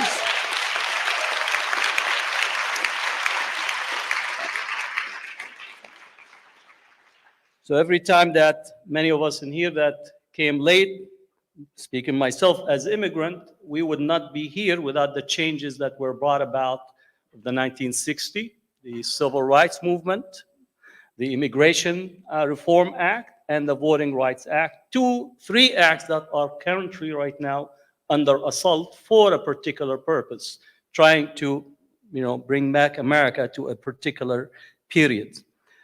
Third, I want to actually express our thanks as Palestinians to Colombia and Bolivia.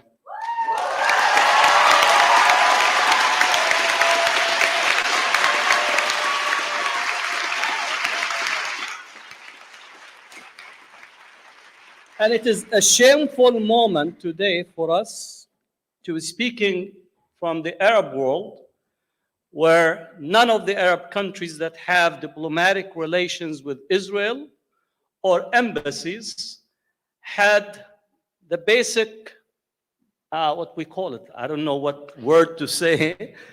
They did not even expel the ambassadors, close the embassy. Just today, the Jordanian government recalled their ambassador. Took them 25 days. I don't know what they're waiting. Maybe they couldn't have a direct flight, or possibly the suntan that they were having was being disrupted. The fourth, I want to also ask where the environmental movement. Saving the whales is a good cause, but saving Palestinians and a human, it is a call. So where is the Sierra Club? Where are those people?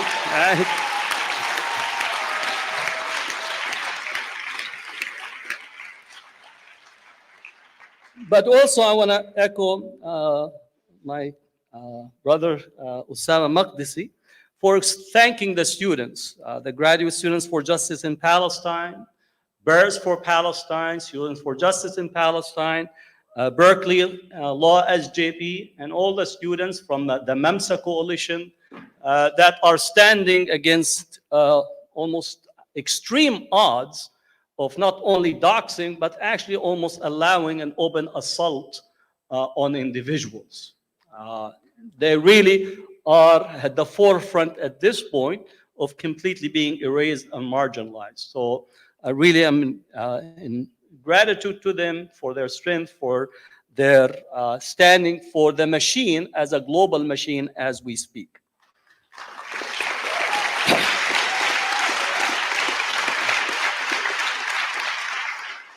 Let me begin with the following now. I'm going to start tonight with numbers, 4.5 to 4.7 million. You ask what this number is. Crown University's Watson Institute for International Public Affairs said that the number of deaths post 9/11 war zones, including Afghanistan, Pakistan, Iraq, Syria, and Yemen, is about 4.5 to 4.7 million.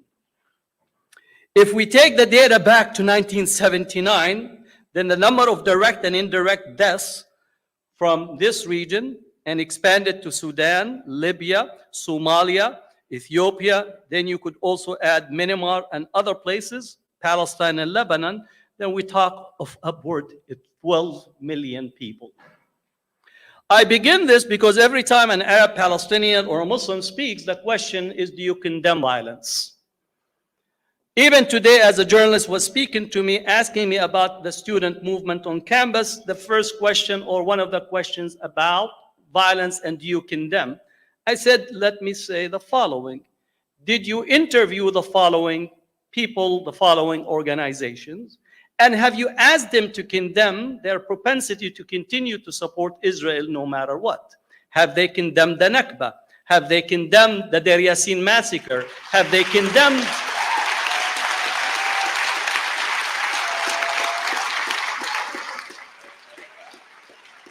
Unless you verify for me that you condemned in the same way all the massacres that have been committed against the Palestinians, then that conversation you're not asking me, you're just only using me to amplify the sound bites that have been given to you by AIPAC and all those that work with them.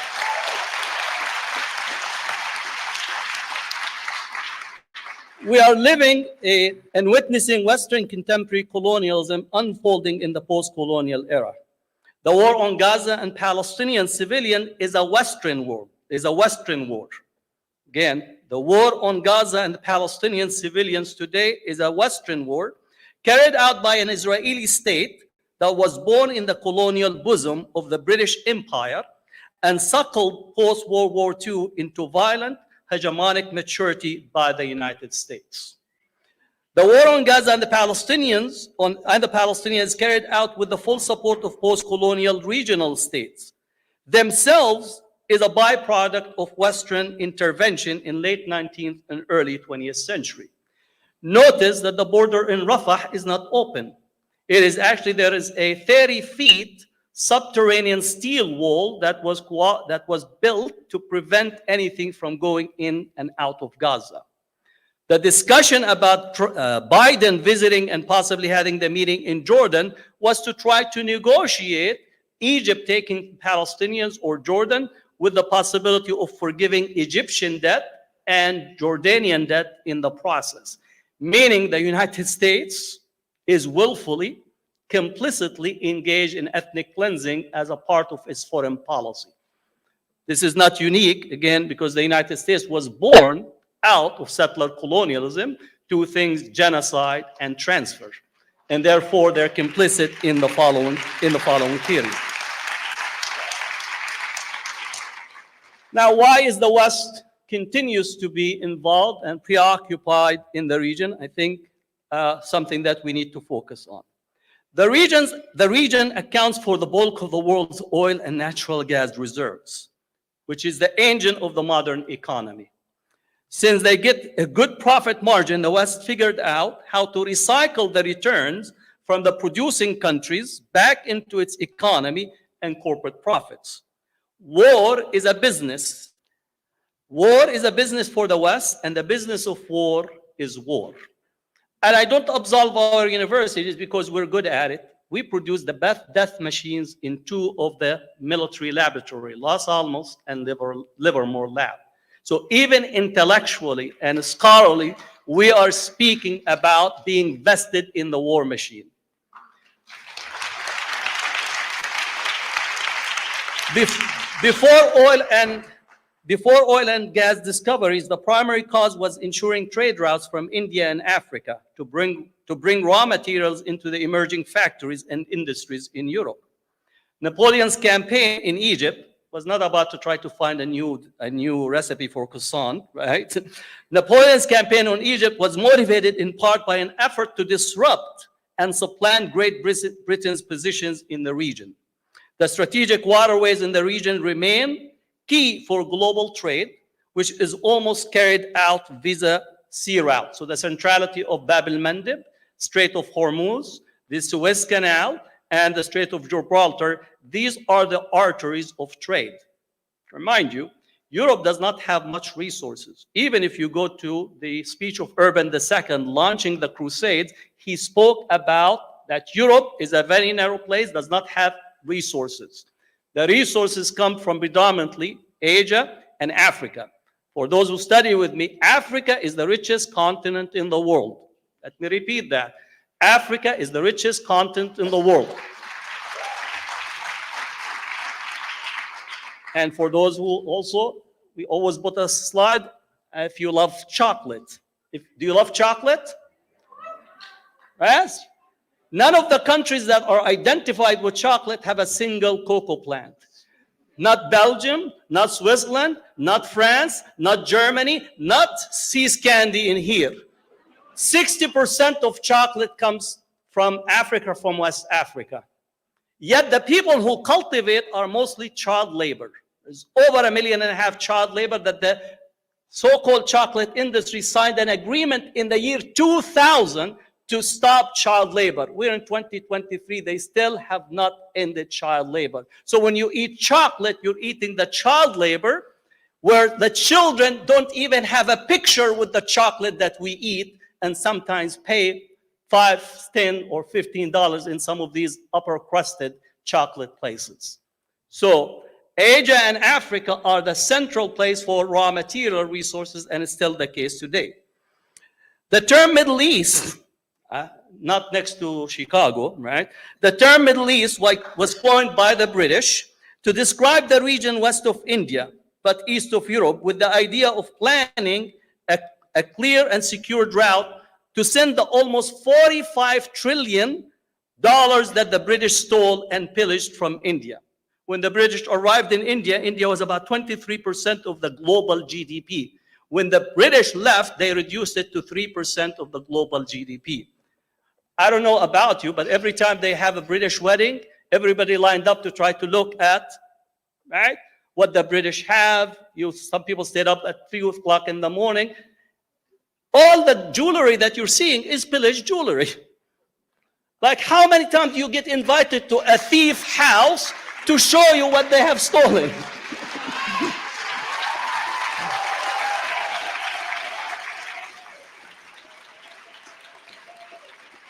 And I'm not even touching the museum, like the Louvre, right?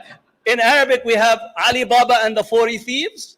In the Louvre is the 40 thieves, and Ali Baba is in Guantanamo Bay. That's basically what we're dealing with, right?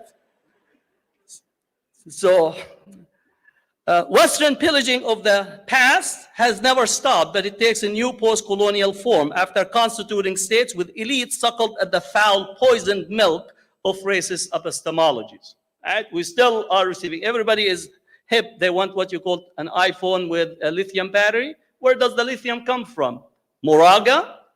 No, from the global south.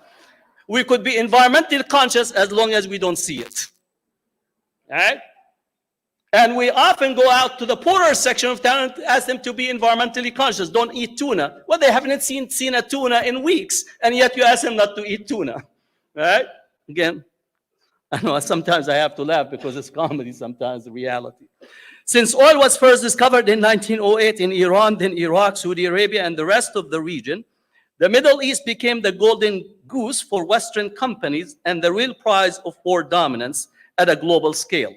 Israel is a creation of Western powers to keep control of oil, waterways, and access to markets in the region.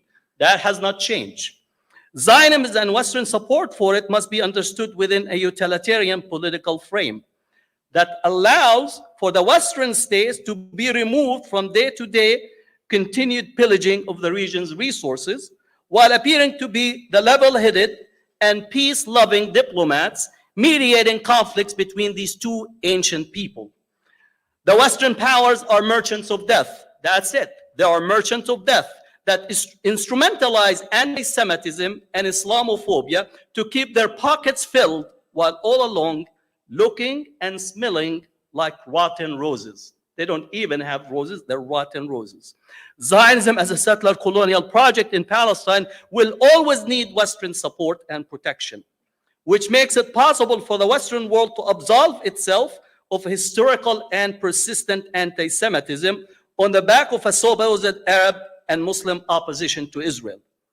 The Western world is deeply anti-Semitic, and even in supporting Zionism, the underlying ideological and religious foundation is to vindicate the exceptionalism of Western thought, history, and distorted form of Christianity, which is at work with the hope of a second coming of Jesus. Now notice that Western Christianity never speaks of the Eastern Christians. Right? They never speak of Iraqi Christians. You're never going to see Palestinian Christians, right? You'll never see Egyptian Christians, Yemeni Christians. Whenever we speak about Christianity, it's Western Christianity that is actually approaches dispensationalist theology with the hope for of second coming. And the second coming, again, Jews are going to be massacred according to their own theology, right? And the Muslims, we don't count because we're the assistants of the devil, right? So Halloween for us is a good day, right? In relation to this dispensationalist theology, right? By playing the Arabs, Muslims versus Zionism, Israel, using the notion of a Jewish state, the West can cast itself as the protector of the state project from the threat of barbarians at the gates of civilization, which can only be Western and nothing else. This allows the Western powers to continue to dominate the region's resources while appearing to be peacemakers, selling weapons to all sides at the same time while running and laughing all the way to the bank of moral bankruptcy. Right? That's what's happened. Now, on a note, in also the discussion earlier today, somebody says the universities are taken over by post-colonial and decolonial theory. I said, really? I said, tell me how many people are teaching this material. I really haven't seen, right? unless you visited Guantanamo and maybe they introduce you to the post-colonial academy of Guantanamo, right?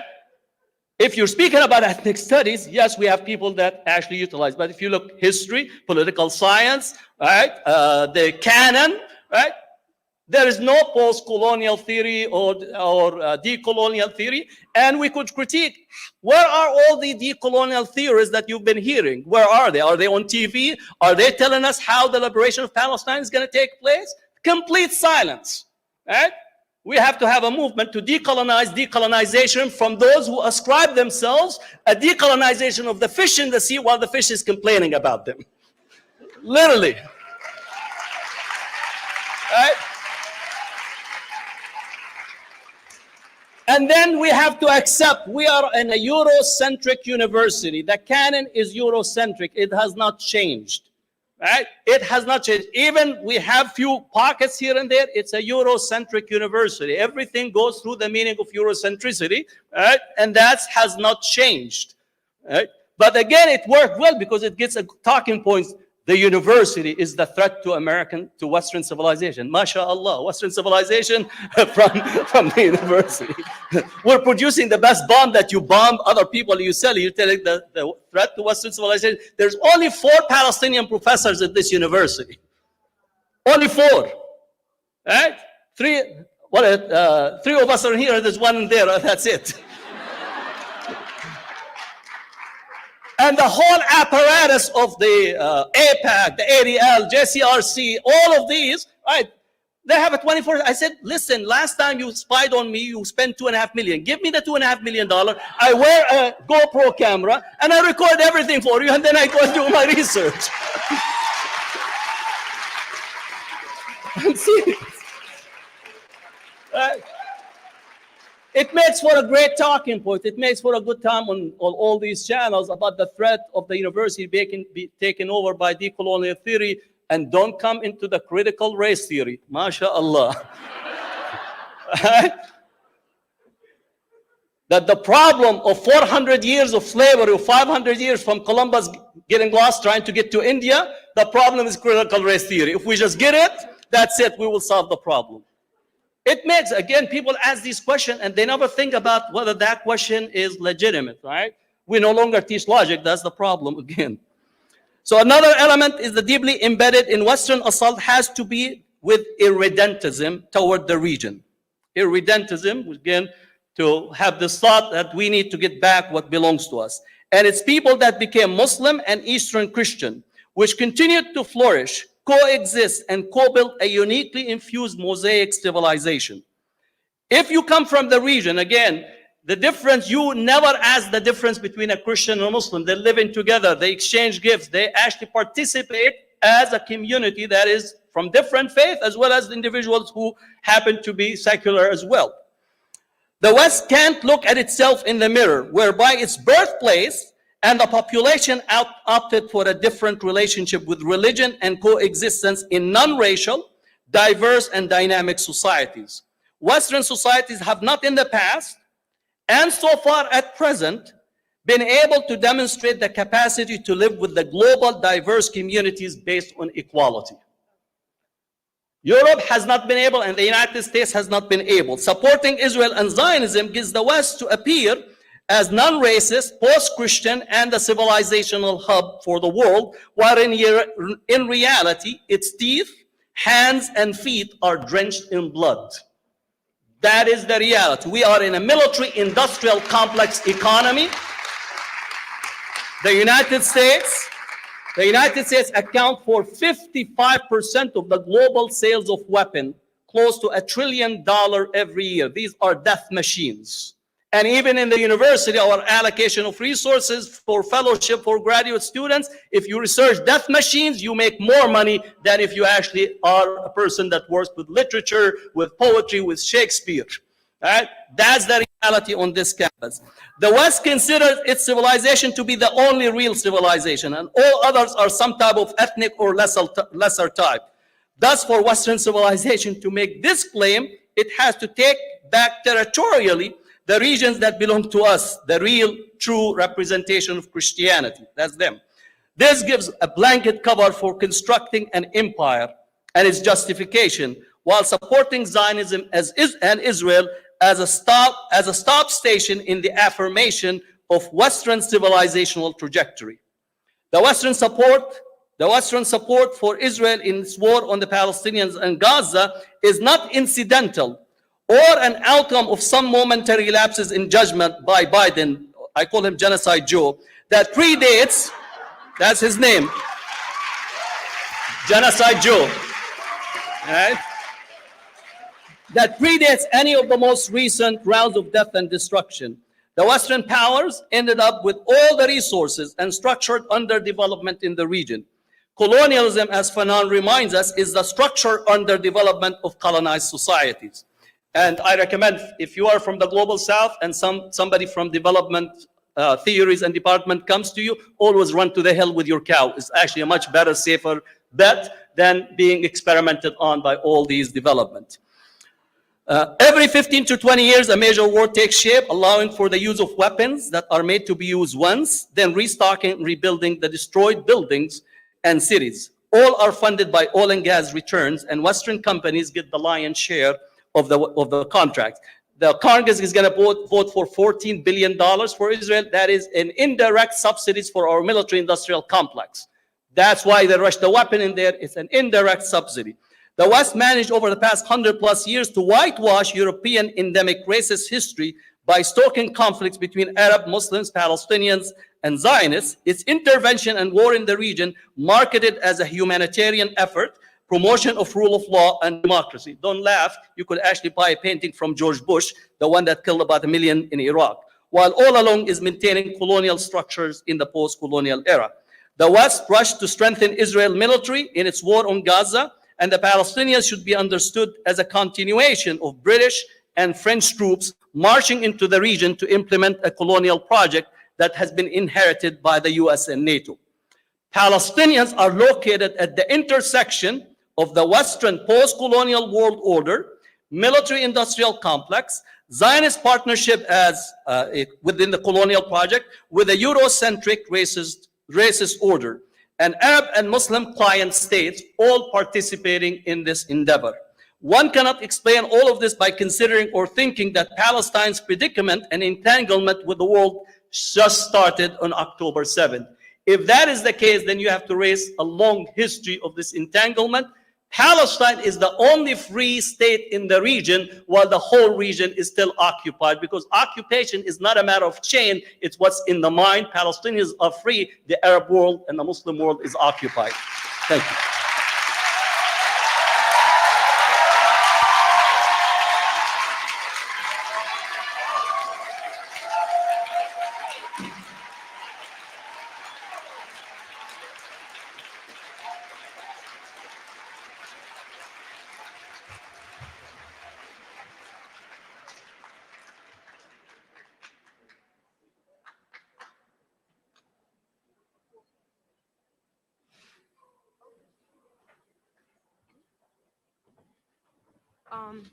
Thank you, Professor Hatem, for that.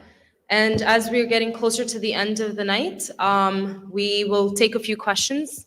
Fortunately, there's 2 other decks of cards, so we're not going to go through most of them. But the first question is to Professor Angela. Could you please elaborate on Palestinians being the moral compass?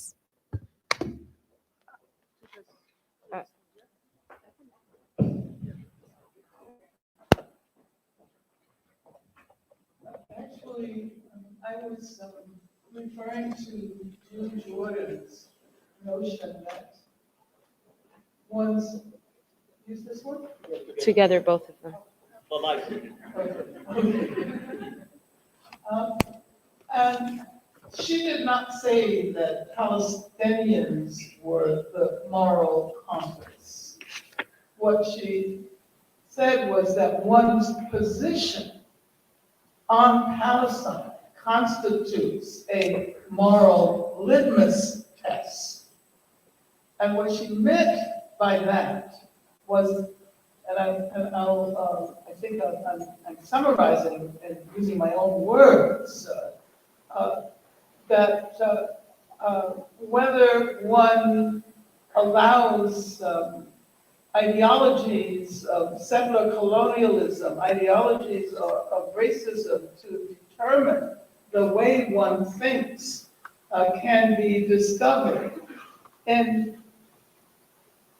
positions, and one's position on Palestine.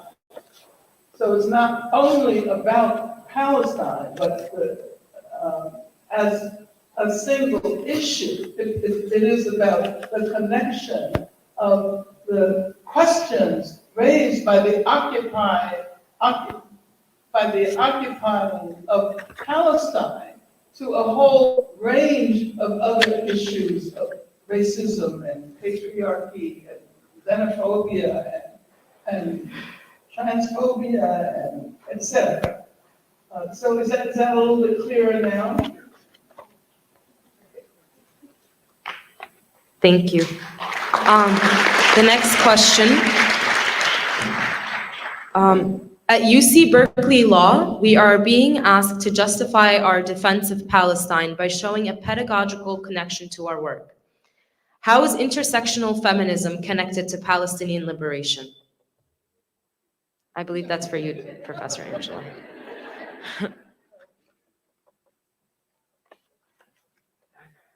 Well, I think that solidarity with Palestine is certainly a feminist issue. And I'm trying to think about how to say this in a few words, because I know we only have a few more minutes left. But I would say that the kind of feminism that embraces intersectionalities, that is anti-racist, that is anti-capitalist, helps us to bring issues together. Oh, well, let me say this. Let me tell you how I look at feminism, because I'm not talking about the feminism that we used to refer to as white bourgeois feminism. I'm not referring to glass ceiling feminism. I'm referring to the kind of feminism that is capable methodologically of understanding the interconnections of issues, and not only in terms of intersectionality, but about the kind of often cross-hatching relationship that defines our social realities. And in Palestine, there are so many issues that one has to assume that kind of position if one truly wants to try to understand what is going on. Otherwise, one chooses one issue, one leaves out another, and it becomes very easy to distort the social realities of and the histories of the occupation of Palestine. Thank you. Thank you.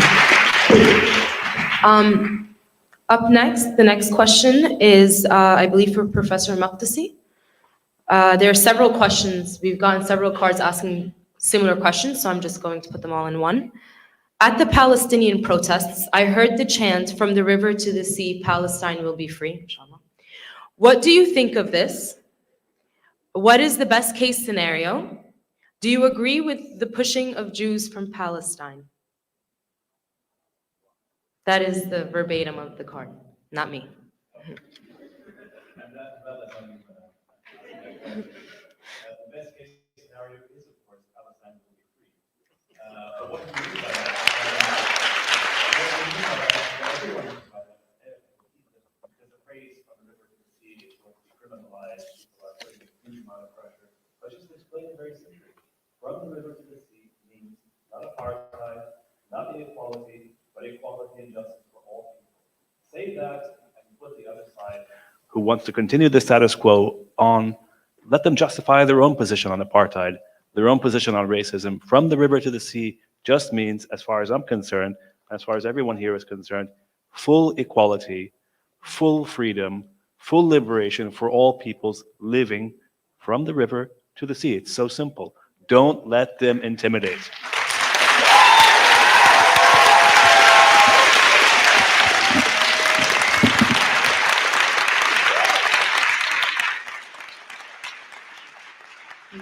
How many more questions do we have, Professor Bazian? Three more questions. Three? Okay. What role does international solidarity play in the liberation of Palestine? How crucial are these solidarity movements to free Palestine, and what do they do to liberate Palestinians? It's for, yes, anyone.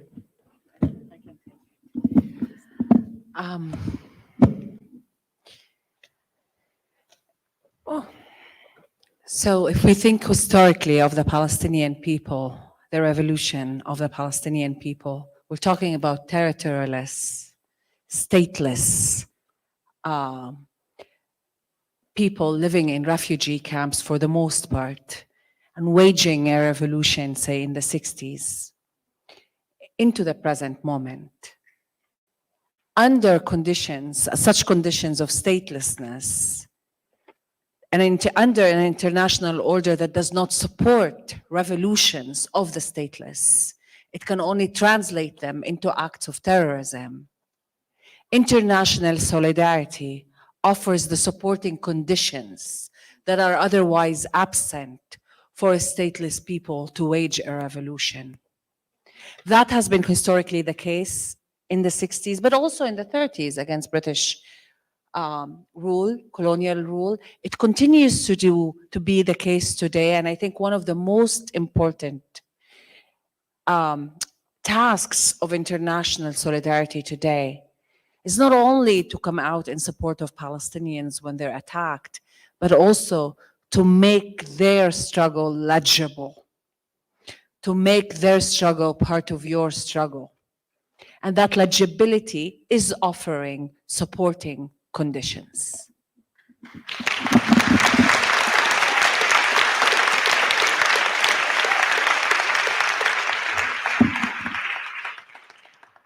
Thank you. The next question is for Professor Dong. What are our rights as students, as graduate student instructors, and as untenured instructors? And this is in light of the Chancellor's recent email that serves to disempower undergrads, GSIs, instructors, and anyone who wants to stand for Palestinian rights. And so the question is, what are students and pro-Palestinian activists' rights here at UC Berkeley? I think for the lectures, we really have to connect with our union, because there's a process there, and we have to get the support there. For our undergraduate students, we have to speak out. We have to speak on their behalf, because they're in a very tenuous position, and the university is not going to speak out for them. We have to speak out for them. I mean, it's illegal to do things like doxing. They have it on the paper. You could serve pay $1,000 fine and so forth. But as far as the university is, they're not that aggressive in it. And again, this idea of solidarity, international solidarity, we also have to have solidarity on campus. People talking to each other, connecting with each other, and that's all part of building that movement. We have each other. That's the solidarity. That's the guarantee.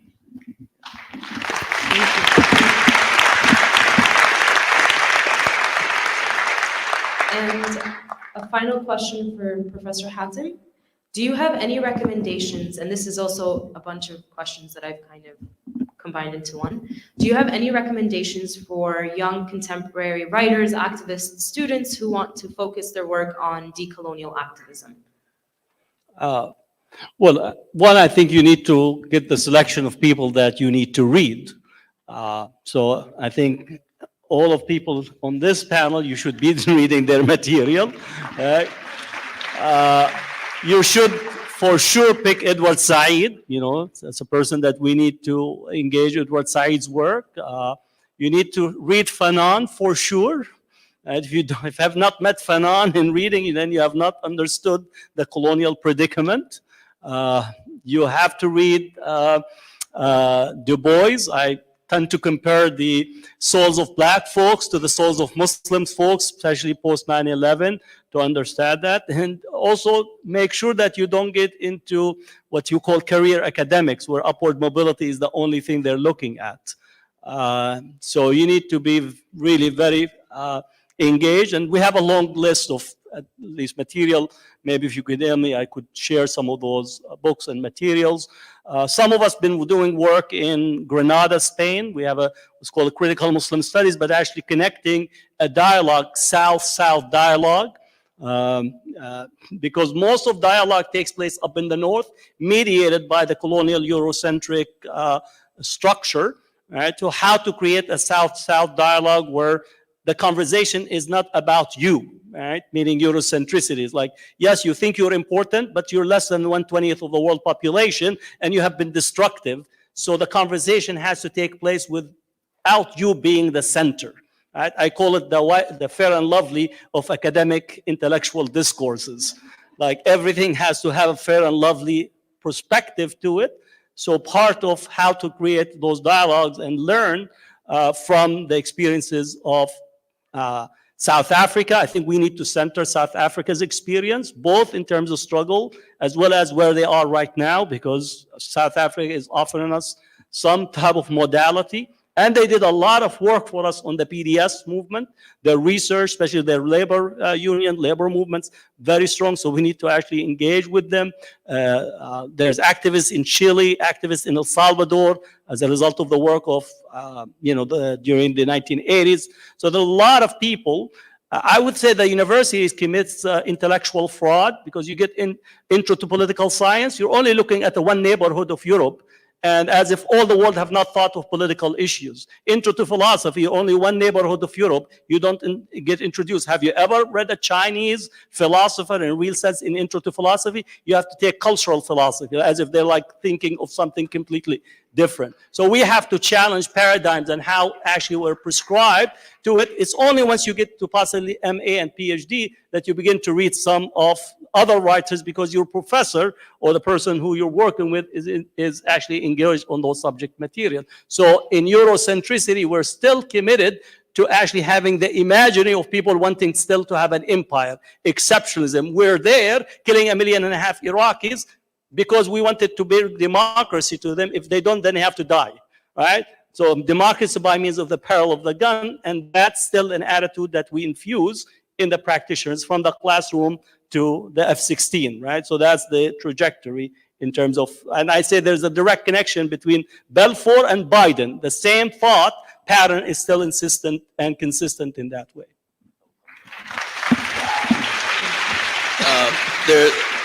There's one more book that he forgot to mention, and it's written by Professor Hatem Bazian. Palestine, it is something about colonialism, and you can purchase it at www.asiabookcenter.com. Thank you. And so I think there are no more questions. I want you to join me in thanking our speakers for enlightening us.